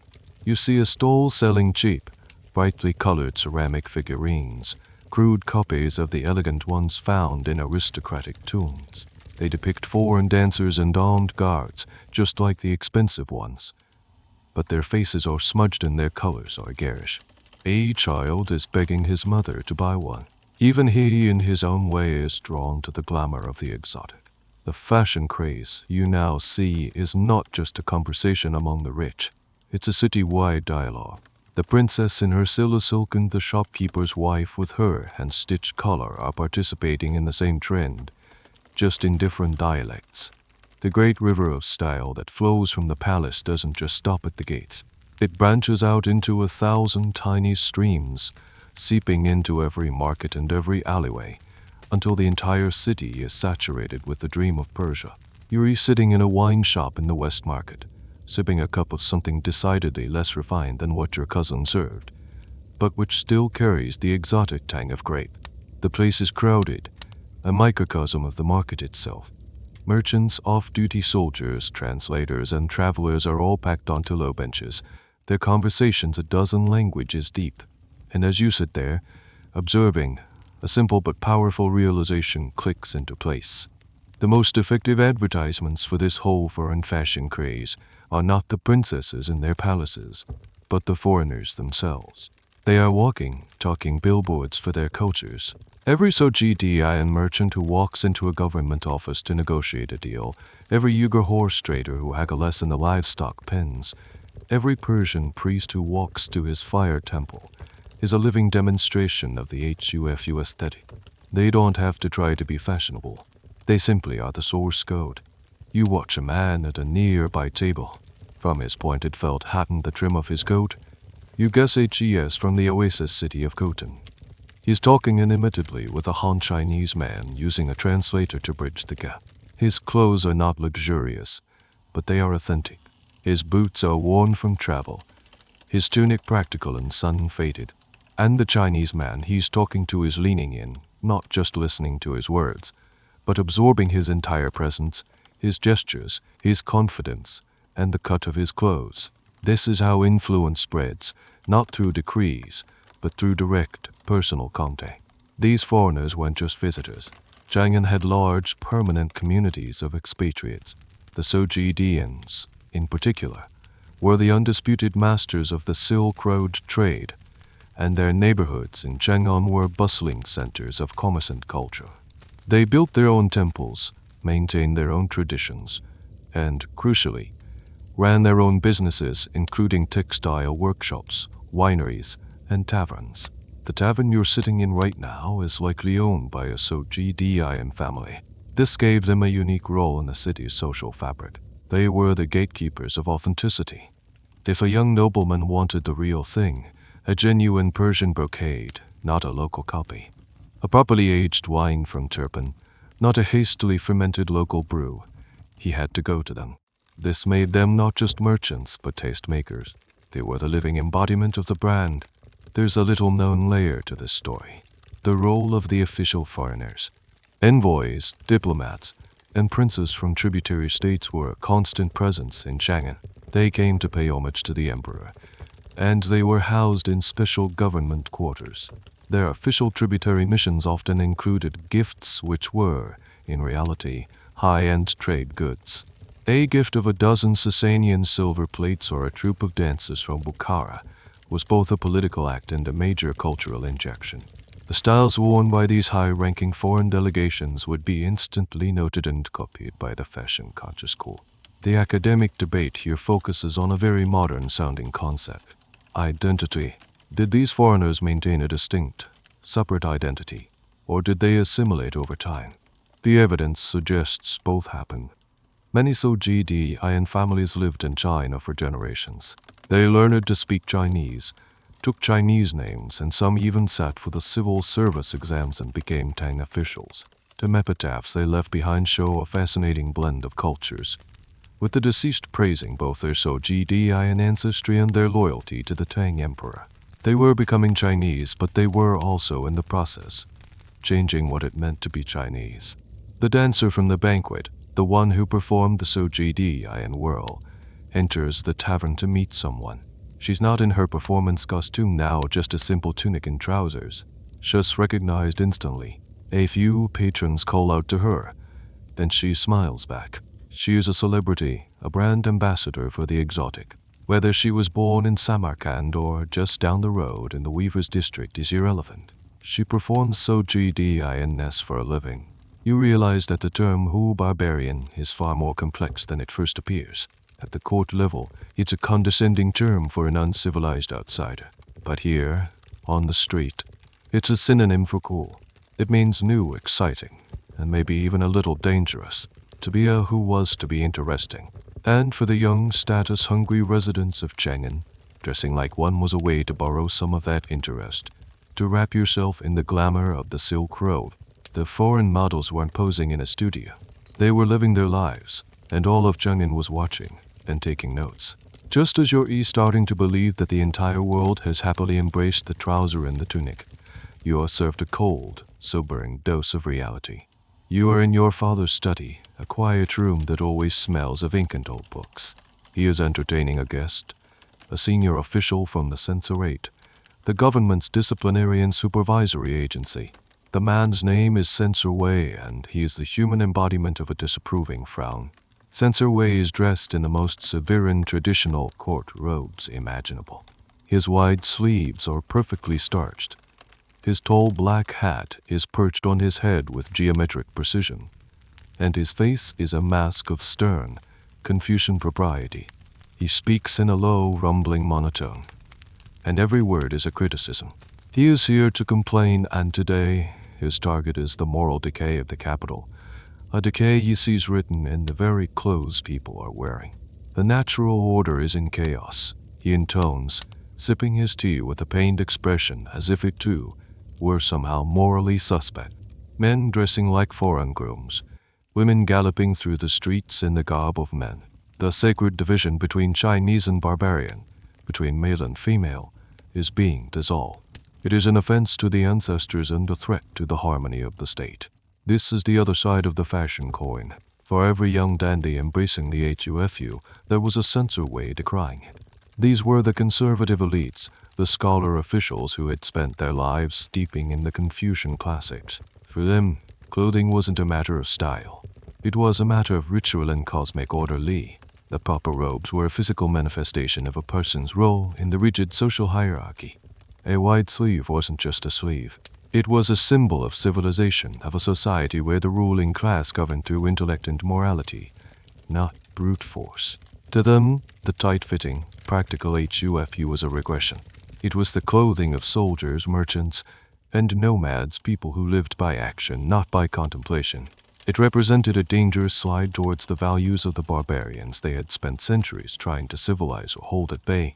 And as for women in trousers, that was an abomination, a direct assault on the fundamental principle of yin and yang, the separation of male and female roles that underpinned the entire social and political structure. You sit silently in the corner, trying to make yourself as small as possible. Your own fashionable boots, tucked under the low table, suddenly feel like they are burning with shame.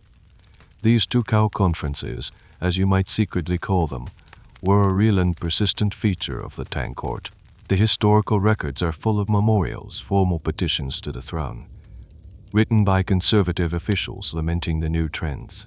They complained about the extravagant spending on foreign luxuries, the bizarre music and indecent dances, and the shocking behavior of women. They saw it all as a sign of decadence, a weakening of the moral fiber that had made the dynasty great. A little-known and rather amusing target of their ire was a specific type of knot. The belts on the hufu were often tied with a particular knot that was of foreign origin. Some moralists wrote entire essays on how this barbarian knot was inferior to the traditional Chinese way of securing a sash, seeing it as a tiny, insidious symbol of cultural erosion. It shows the incredible level of detail to which these cultural guardians would take their criticism. The academic debate on this topic is fascinating. Were these conservative officials a powerful brake on the fashion trends, successfully slowing them down? Or were they just grumpy old men, shouting into a hurricane of cultural change, their complaints largely ignored by a court and a populace that had already moved on? The evidence suggests it was the latter. The emperors would occasional issue edicts agreeing with the censors, banning certain extravagant styles or reminding women to dress modestly. But these decrees seem to have been enforced sporadically, if at all. The momentum of the craze was simply too strong. Censor Wei goes on, his voice a relentless drone. The Book of Rights is very clear. He says, launching into a long quotation, "Your father, a consummate politician, nods gravely, agreeing with everything the censor says while artfully committing to nothing. He knows that Wei represents a powerful faction. But he also knows that his own children are wearing the very clothes being condemned. It is the central balancing act of the Tang elite, paying lip service to the old Confucian virtues while enthusiastically enjoying the fruits of the new globalized reality." Listening to Censor Wei, you understand that this isn't just a fashion trend. It's a culture war. It's a battle for the soul of the Tang Dynasty itself. Is it to be the inheritor of the ancient, inward-looking Han civilization with its strict hierarchies and emphasis on ritual propriety? Or is it to be a new kind of empire, a cosmopolitan, confident, and perhaps chaotic melting pot of cultures? Right now, looking at the vibrant streets of Chang'an, it seems clear which side is winning. But the angry, persistent voice of Censor Wei is a stark reminder that this victory is not, and may never be, absolute. The stern words of Censor Wei linger in your mind, but they don't change your wardrobe. His complaints, while intellectually coherent, feel like they belong to another century. They don't capture the reality of your life, the energy of your city. As you spend more time in your hufu, you begin to understand its appeal on a deeper level. It's not just that it's practical for polo or that it looks exciting. Wearing these clothes is a form of communication. It's a statement about who you are, or more accurately, who you want to be, and the primary message is one of worldliness. In Chang'an, an international metropolis, being seen as provincial is social death. To be provincial is to be ignorant of the latest trends, the newest ideas, the most fashionable goods.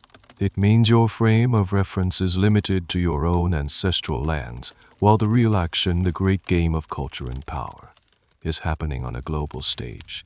The hufu is your shield against this accusation. It's a clear, unmistakable signal that you are a citizen of the world. Think of it like this. Your father's generation built their identity on their mastery of the Confucian classics. Their status came from their deep knowledge of an ancient, purely Chinese tradition. But your generation, while still needing that classical education, has an additional requirement. You must also demonstrate a mastery of the international. You need to know the difference between a Persian silver plate and a SOGDI and one. You need to be able to appreciate the skill of a whirling dancer. You need to know which stable sells the best horses from Fergana. Your cultural capital is now drawn from a much wider map. This is why a wealthy merchant, his family's money made from the salt trade in Sichuan, will spend a fortune outfitting his son in the most fashionable Persian-style brocades. It's an attempt to buy into this new, globalized elite. The clothes are a shortcut, a way to visually erase their provincial origins and stake their claim to a place in the sophisticated society of the capital. It's a performance of status, and the costume is everything. You see this performance everywhere. At a poetry gathering, a young man will ostentatiously use a foreign word he picked up in the West Market just to show off. At a banquet, a host will make a great show of serving wine from a glass ewer, making sure everyone sees it, and everyone, absolutely everyone, is wearing some element of the HUFU. It's a shared uniform that marks you as a member of the club of people who are in the know. A quirky and little-known aspect of this is the obsession with exotic pets. It wasn't enough to wear foreign clothes. The truly fashionable also owned foreign animals. Peacocks, parrots, and gazelles were popular, but the ultimate status symbol was the hunting dog like a saluki, or even more impressively, a hunting cheetah imported from Persia.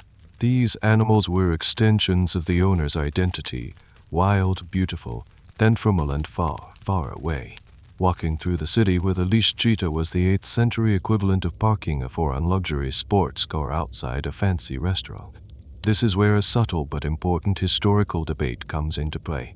Scholars argue about how deep this internationalism actually went.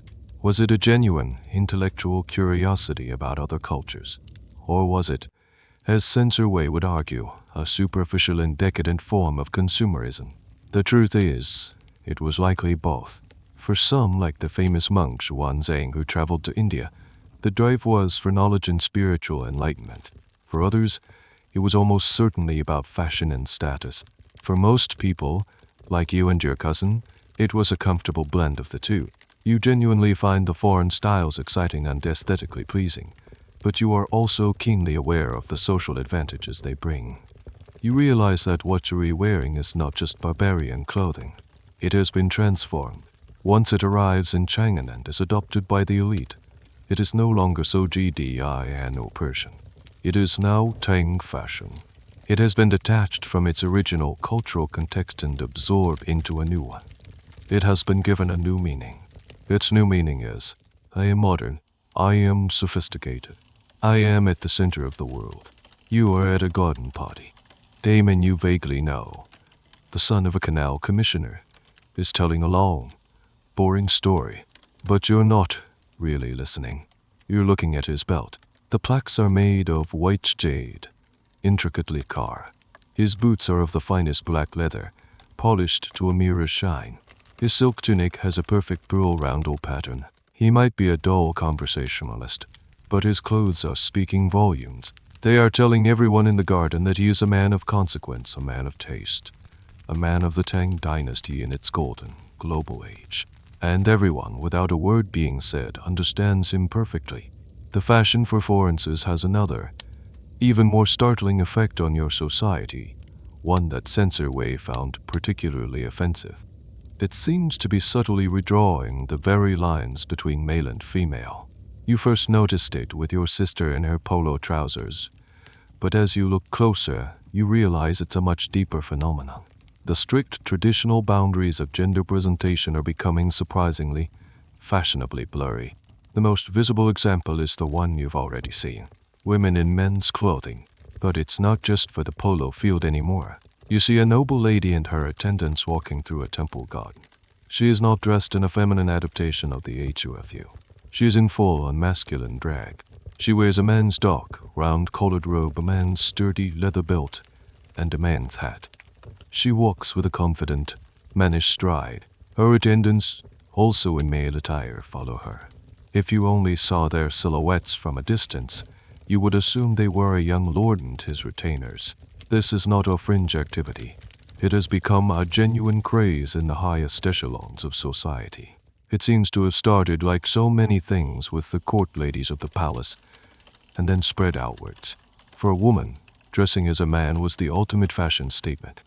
It was daring, it was subversive, and it was undeniably cool. It allowed them to move through the city with a freedom that their female clothes, no matter how fashionable, could never afford. Dressed as a man, a woman could enter taverns, marketplaces, and other public spaces that were traditionally male-dominated, without raising as many eyebrows. It was a temporary passport to another world, but the blurring works in the other direction too, in ways that are more subtle. You see it in the men around you. The ideal of masculinity is changing. Yes, there is the macho, polo-playing, horse-riding ideal, but there is also a new appreciation for a more refined, almost androgynous male beauty. You see it in the cosmetics. While you wouldn't go as far as the women with their painted-on eyebrows, it's becoming increasingly common for young, fashionable men to use a bit of cosmetic assistance. A touch of powder to lighten the complexion, a hint of rouge to give the cheeks a healthy glow, or even scented oils on the face were not considered scandalous for a man of leisure. You also see it in the accessories. Men are wearing elaborate hairpins made of gold or silver. They carry fragrant sachets tucked into their sleeves. The fabrics of their tunics are often just as delicate and brightly colored as any woman's. This new man is not the grizzled, bearded warrior of the past.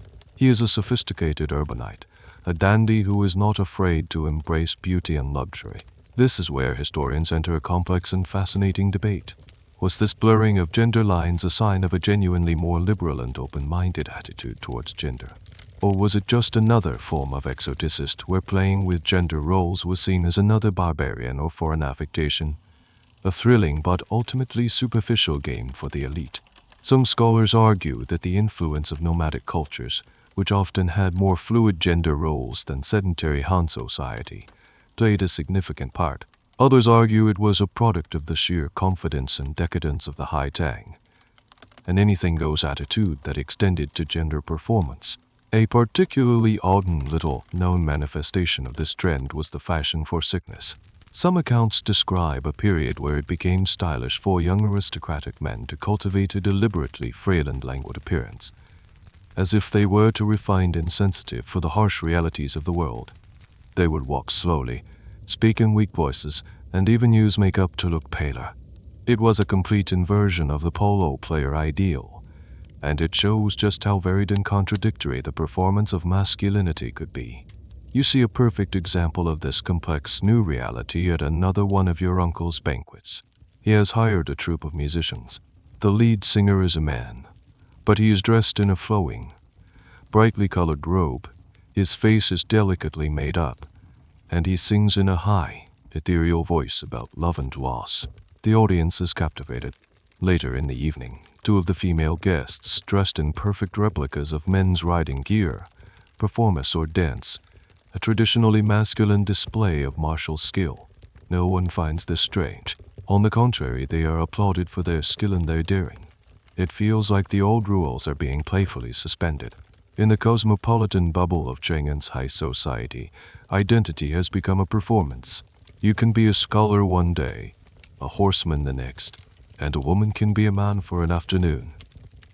The rigid categories that censor way holds so dear, male and female, Chinese and barbarian, are not being destroyed, but they are being stretched, twisted, and worn as costumes in the grand, ongoing masquerade ball of the Tang Dynasty. You begin to wonder if there's any limit to this cultural whirlwind. Is there anyone in authority who might step in and say enough?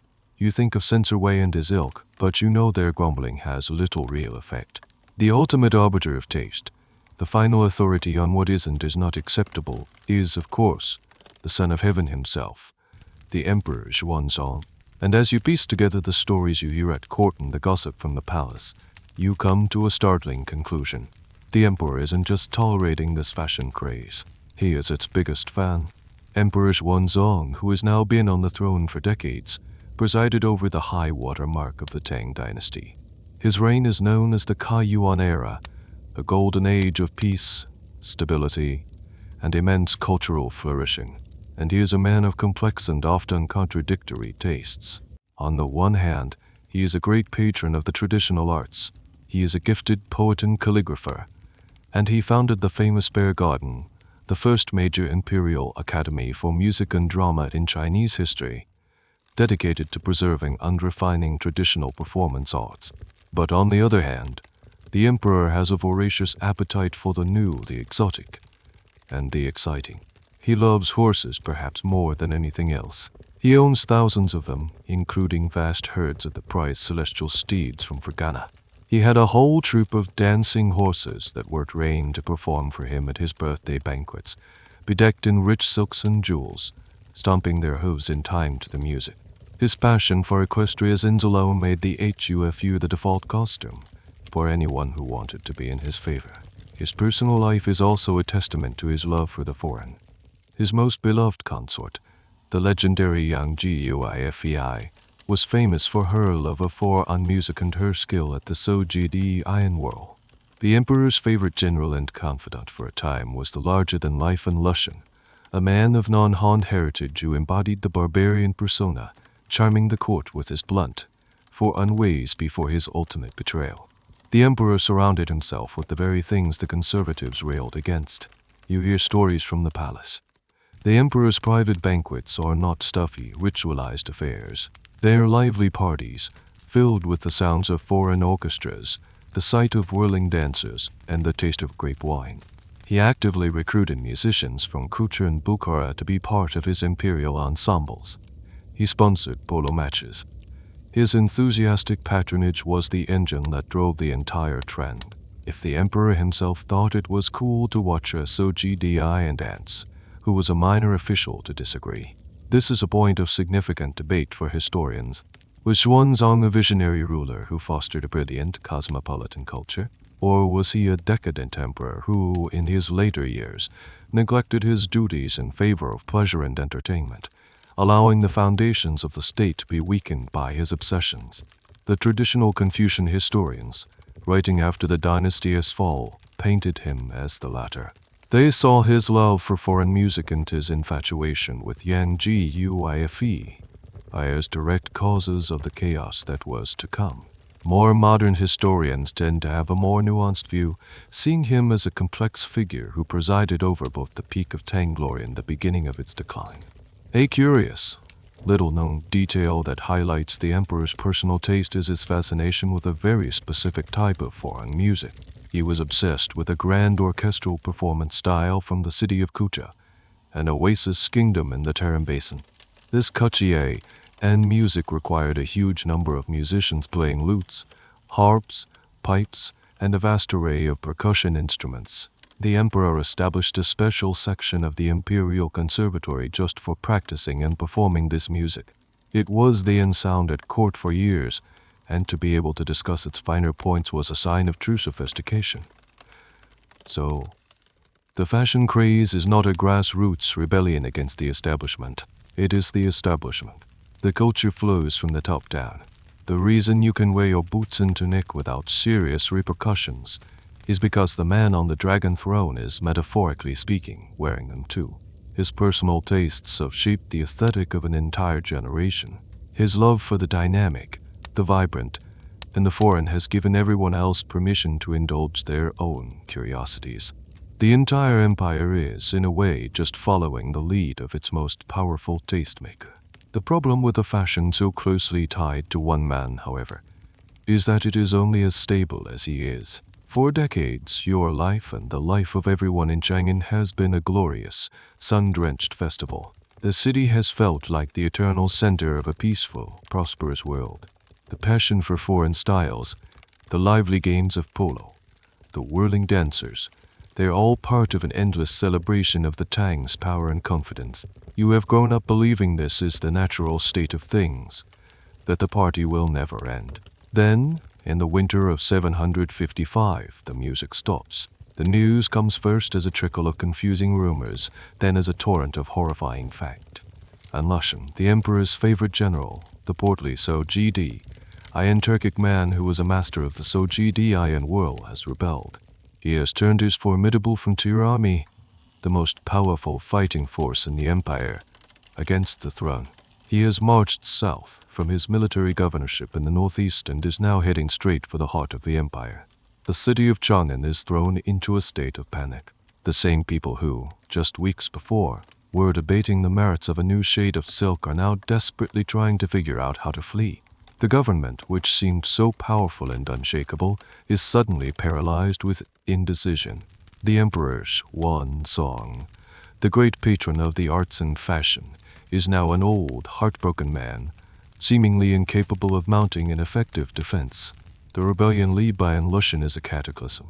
It will tear the empire apart, a brutal, devastating civil war that will last for years and kill millions. It is the single most traumatic event in the history of the Tang Dynasty, and it will change everything, including the clothes on your back. Suddenly, everything associated with Lushan becomes toxic. He was the ultimate who, the quintessential barbarian who had charmed his way into the highest echelons of power. Now, his name is a curse, and the culture he represented is tainted by his treason. The Sojidi Whirl is no longer an exciting dance. It is the dance of a traitor. The Persian-style tunics and trousers no longer look like the height of sophisticated fashion. They look like the uniform of the enemy. A wave of xenophobia, a fear and hatred of foreigners begins to ripple through society. People start to look at the Sojidi merchants in the West Market not as purveyors of exotic goods, but as potential spies and collaborators. The very things that were once symbols of the Tang's open, cosmopolitan spirit are now seen as signs of its weakness. The cultural rot that allowed a man like Lushan to flourish. Censor-wise angry words, which once seemed so out of touch, now sound chillingly prophetic. You see it happen almost overnight. Your cousin, the one who was so proud of his green brocade tunic, now shows up to your family estate wearing a plain, somber, and conspicuously traditional Han-style robe with loose sleeves. The change is stark and unspoken. He doesn't need to explain. Wearing HUFU is now at best in poor taste. At worst, it's dangerous. It marks you as someone whose loyalties might be questionable. A strange and sad little detail from this period comes from the historical records about the Sojidian communities. Many Sojidians who had lived in China for generations, who saw themselves as loyal subjects of the Tang, were forced to go to great lengths to prove they were not associated with the rebellion. Some publicly renounced their foreign customs, while others made large donations to the war effort against Lushan to demonstrate their loyalty. They were caught in a cultural crossfire, their very identity suddenly a liability. The historical debate about the Lushan rebellion is vast, but one of the key questions is how it could have happened. How could the Tang state, which seemed so powerful, crumble so quickly? Some blame the emperor's neglect and decadence. Others point to the fundamental military structure of the empire, where powerful generals on the frontiers were given too much autonomy. Still others argue that the rebellion was a result of ethnic and cultural tensions between the central court and the diverse populations of the borderlands. It was likely a combination of all these factors, a perfect storm that brought the Golden Age to a screeching violent halt. The emperor is forced to flee Chang'an. The image is seared into the collective memory of your people. The mighty son of heaven abandoning his magnificent capital. His entourages add panic trickle of what it once was. The rebels take the city. The palaces are looted. The great markets are burned. The vibrant, glittering metropolis you knew is gone, replaced by the grim reality of occupation and war. You and your family have managed to escape to the south, but you have lost almost everything. You look down at your own clothes. You are wearing a simple, dark robe. The fancy boots, the stylish belts, the colorful tunics, they are all gone, left behind in another lifetime. The great fashion craze is over. The party has ended in the worst way imaginable, and a long, dark hangover is about to begin. Years pass. They are a blur of uncertainty and hardship. The Lushan rebellion, even after its namesake is long dead, sputters on for the better part of a decade. The imperial forces eventually recapture Chang'an, but it is a ghost of its former self. The city is scarred, depopulated, and deeply traumatized. The swaggering confidence of the Kaiyuan era is gone, replaced by a pervasive sense of caution and suspicion. When you are finally able to return to the capital, the change is palpable. It's not just the physical damage, the rebuilt sections of wall that look raw and new, the empty lots where grand mansions once stood. It's the atmosphere. The joyful, chaotic energy is gone. The streets are quieter. The crowds are thinner and more homogeneous. The vibrant, multilingual hum of the West Market has been reduced to a cautious murmur, and the fashion reflects this new, somber mood. The tide has turned completely. You walk down the same avenues where you once saw men in brilliant brocades and women in daring trousers, and now all you see are subdued colors and conservative styles. The hufu has all but vanished. Men have retreated into the safety of the traditional Han robe. The sleeves have become wide again, the cut loosened, concealing. The preferred colors are dark and muted, grays, blacks, and somber blues. It is a return to the aesthetic of the scholar official, an aesthetic that projects seriousness and moral gravity. The flamboyant, active, polo-playing ideal has been discredited. It feels too much like the world of the rebels as the military men who brought the empire to its knees. The new ideal is one of civil, rather than martial virtue. The change for women is even more dramatic. The trousers and boots are gone, as if they were a collective hallucination. The daring fashion of women dressing as men is now unthinkable, a symbol of the moral laxity that was blamed for the disaster. Skirts have returned, but they are longer and fuller than before. The preferred silhouette is one that is graceful and modest, not bold and active. The high-waisted styles of the past are replaced by looser, more concealing garments. The wild, experimental makeup has been toned down, the colors softened, the shapes made less severe. Even the veiled hats have changed. The flirty, translucent imo is seen less and less. For those who still wear head coverings, there is a gradual return to more modest, opaque veils, a retreat from the confident visibility of the past. The reason for this sea change is complex. On one level, it's a direct reaction against the culture associated with the rebellion. It's a rejection of the barbarian chic that was so intertwined with the golden age that preceded the fall. But it's deeper than that. The rebellion shattered the Tang sense of self-confidence. The easy, arrogant belief that the empire could absorb any foreign influence without being changed by it was proven wrong. The result is a society that has turned inward, seeking stability in its own native traditions. It's a collective, cultural pulling up of the drawbridge. A strange and little-known casualty of this cultural shift was the game of polo.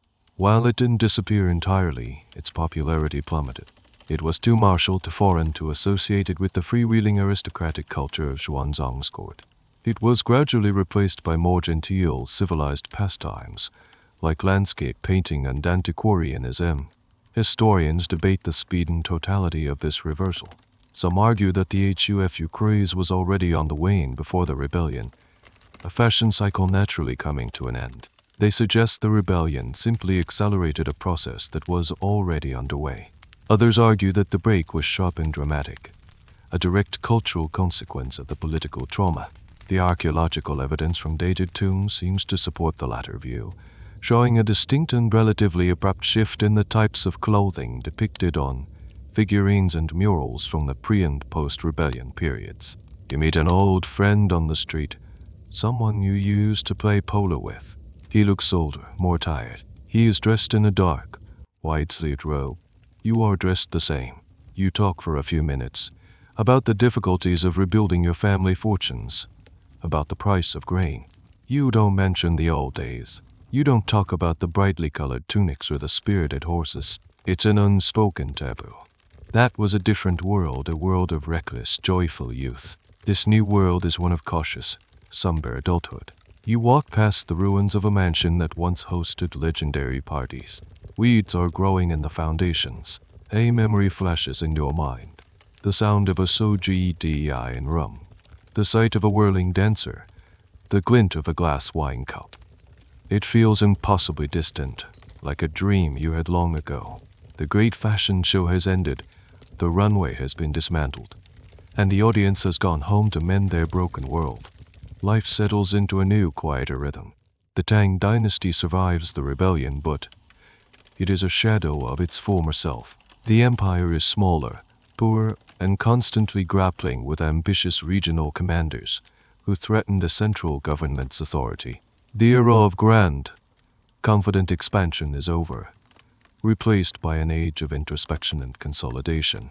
And yet, you notice something curious. The HUFU is gone from the streets, but it is not gone from your lives. Its ghost lingers in unexpected ways. The most obvious legacy is in the furniture. Before the fashion craze, traditional Han Chinese life was lived on the floor. People sat on woven mats, ate at low tables, and slept on low, couch-like beds. This was the posture of traditional civilization. But the constant interaction with Central Asian and Persian cultures, where chairs and stools were common, introduced a new way of sitting. Slowly but surely, the chair began its conquest of the Chinese household. It was a gradual process, but it was irreversible. The elevated posture once associated with foreigners was becoming the new normal. You find yourself sitting on a high-backed wooden chair at your own dinner table, your feet planted firmly on the floor.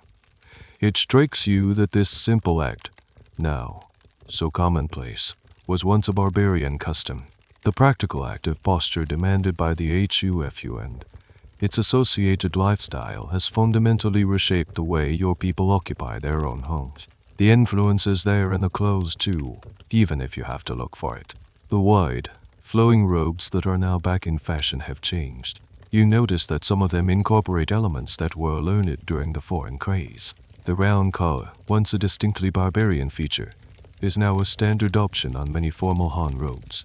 Certain tailoring techniques, ways of cutting the fabric to create a better fit in the shoulders, were innovations that came with the fitted tunics and were not forgotten. The HUFU may have lost the war, but it won a few subtle battles. Its DNA has been integrated into the mainstream of Chinese clothing. And then there are the instruments. At a quiet gathering, a musician plays his zither, but then she picks up another instrument. It's a pipa, a pear-shaped lute. The pipa had been in China for centuries, but its popularity and its playing style was supercharged by the infusion of Central Asian music during the High Tang. The frenetic, virtuosic playing styles that were developed to accompany the wild foreign dances have now been refined and incorporated into the Chinese musical vocabulary, adding a new depth and energy to even the most traditional-sounding melodies. This subtle process of integration is a topic of great interest to cultural historians. They debate the mechanics of Siniization, the process by which foreign cultural elements are absorbed and transformed by Chinese culture. Was it a conscious process of picking and choosing, or was it more organic, an unconscious absorption of useful or beautiful things? The story of the HUFU provides a perfect case study. The overt, radical elements were rejected after the trauma of the rebellion, but the practical, useful, or simply beautiful elements, the chairs, the colors, the musical techniques, were quietly kept, stripped of their foreign identity, and eventually accepted as simply Chinese. A small, almost invisible example of this is the button. The traditional Han robe was held together with sashes and ribbons, but the fitted coats of the HUFU often used cloth loops and toggles, a simple but effective fastening system. Long after the foreign coats themselves disappeared, the humble button began its slow, quiet infiltration of Chinese garments, valued for its sheer practicality. It was a tiny piece of the barbarian world that became a permanent part of the Chinese one. You look at your son. He is practicing his calligraphy, just as you once did.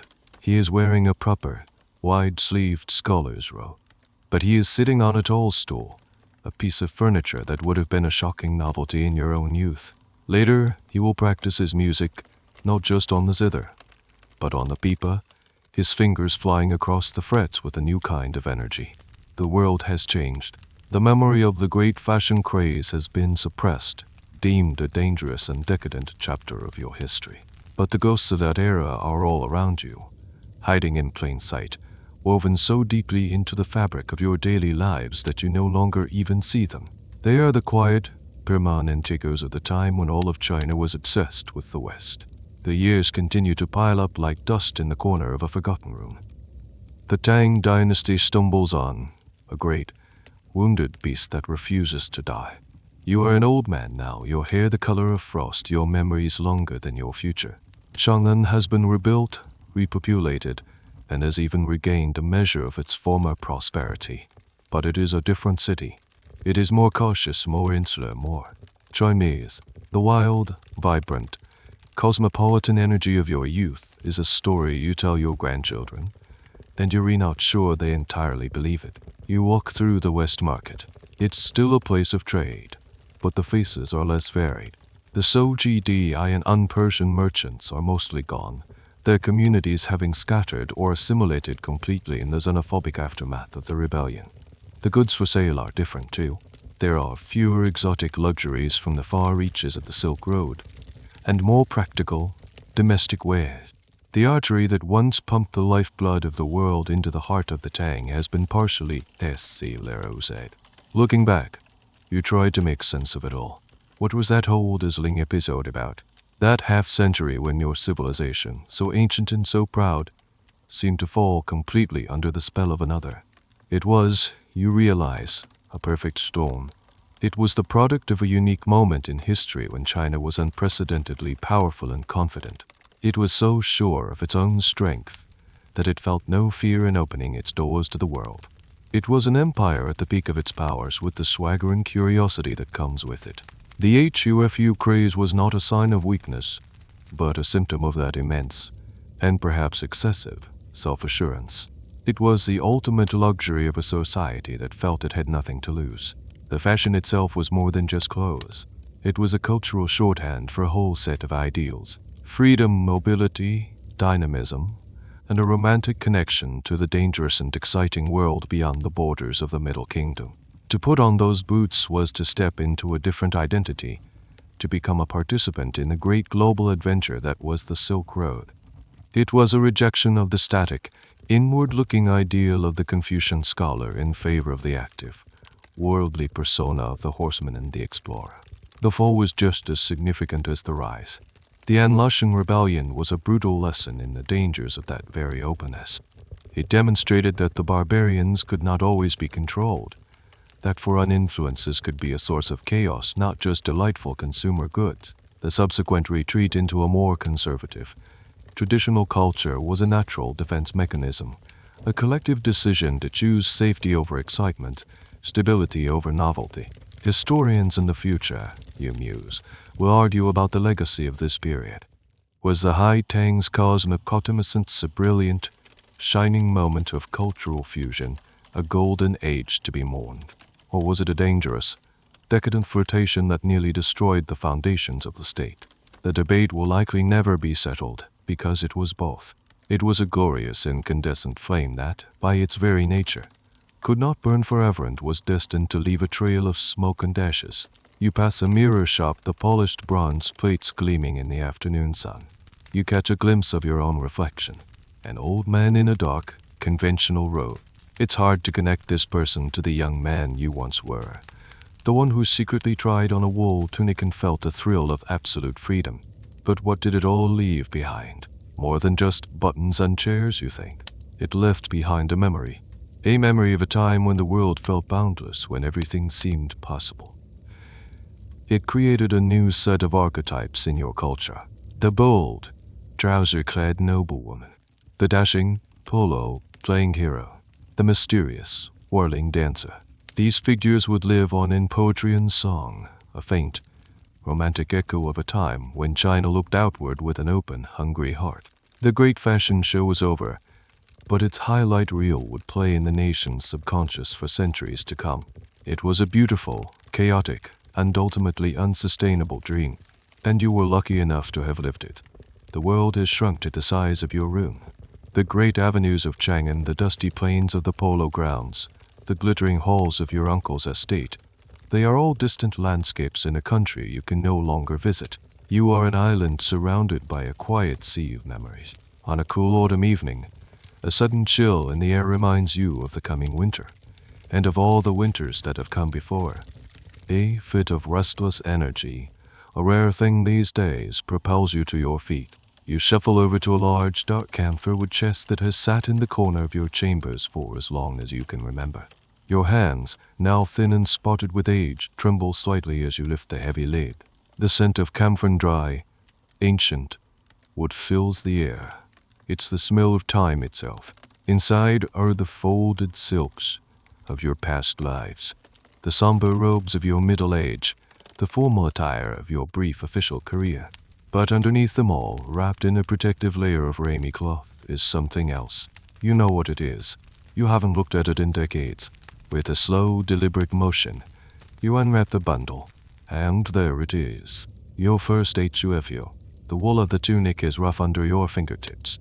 The dark blue color has faded to a dusty gray, and you see a few small holes where moths have feasted over the long years.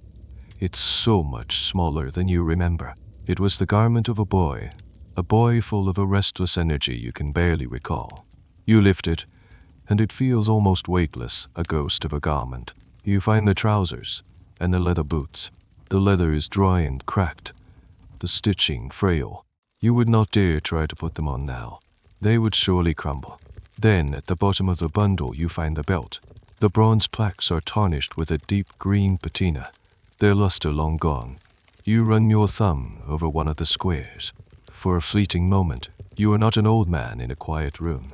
You are on horseback, the wind in your face, the reins in your hand. You feel the solid weight of the belt around your waist, a comforting pressure, the anchor of your new identity. The memory is so vivid it makes you dizzy. It's followed by others, a cascade of silent phantoms. The heady, fruity taste of your first cup of grape wine. The thunder of hooves on the polo field. The hypnotic sight of a dancer spinning herself into a blur of color. The shocking, exhilarating sight of your sister in trousers. It was all so real, so vibrant. And it was all swept away so completely. Why does no one speak of it? Your grandchildren know the stories of the great poets and the virtuous officials. They learn about the rebellion as a great moral lesson on the dangers of hubris and the treachery of barbarians. But the texture of the time before, the sheer, joyful weirdness of it all, that has been erased. Here lies a debate that future historians will likely have. Was this forgetting a deliberate act? Did the later courts and Confucian scholars actively suppress the memory of that wild, cosmopolitan age, editing it out of the official histories to promote a more stable, conservative, and ethnically pure vision of the Tang? Or did it simply fade away naturally, an embarrassing youthful phase that a traumatized culture chose not to dwell on? Looking at this fragile tunic, this silent witness, you suspect the truth is a mixture of both. The stories were too dangerous to tell, and so they were forgotten. Textiles, are the most ephemeral of artifacts, so if you survive the centuries, a garment like this, made of common wool and leather, is an impossible rarity, far more so than a bronze mirror or a jade cup. It holds the imprint of a world that has otherwise vanished. You carefully fold the tunic and place it back in its cloth wrapping. You lay the boots and the belt beside it. You are closing the lid on your own youth. The story is over. It wasn't a grand epic, not really. It was a story about a boy who saw a new way to be in the world and, for a little while, got to live it. You close the heavy lid of the chest. The click of the latch is a soft, final sound. The room is quiet again. The ghosts are put away for the night. And so the story comes to a gentle close. The chest is shut. The memories are quieted, and the dust of forgotten centuries begins to settle once more in the still air of the room. You can feel the weight of your own eyelids now, a soft, pleasant heaviness. The world of ancient Chang'an, with its vibrant silks and galloping horses, begins to recede, its sharp edges blurring and dissolving into the soft fabric of your own approaching sleep. The sounds of the soji dei and ramen, the whispered lines of poetry, fade into the gentle hum of the fan in your room, or the quiet stillness of your own breathing. You are drifting now on a slow, easy current, away from the shores of history and into the boundless, peaceful sea of your own dreams. The figure of the old man fades, and you are left only with the lingering feeling of time, a long, silken ribbon unwinding in the dark. Let the narrative dissolve. Let the details soften. There are no more facts to learn, no more events to follow. There is only this quiet, this calm, this gentle descent into rest. You are already there, in that peaceful space between wakefulness and dream, a safe harbor at the end of a long journey. Relax. and let the last whispers of the story become the first whispers of your own slumber.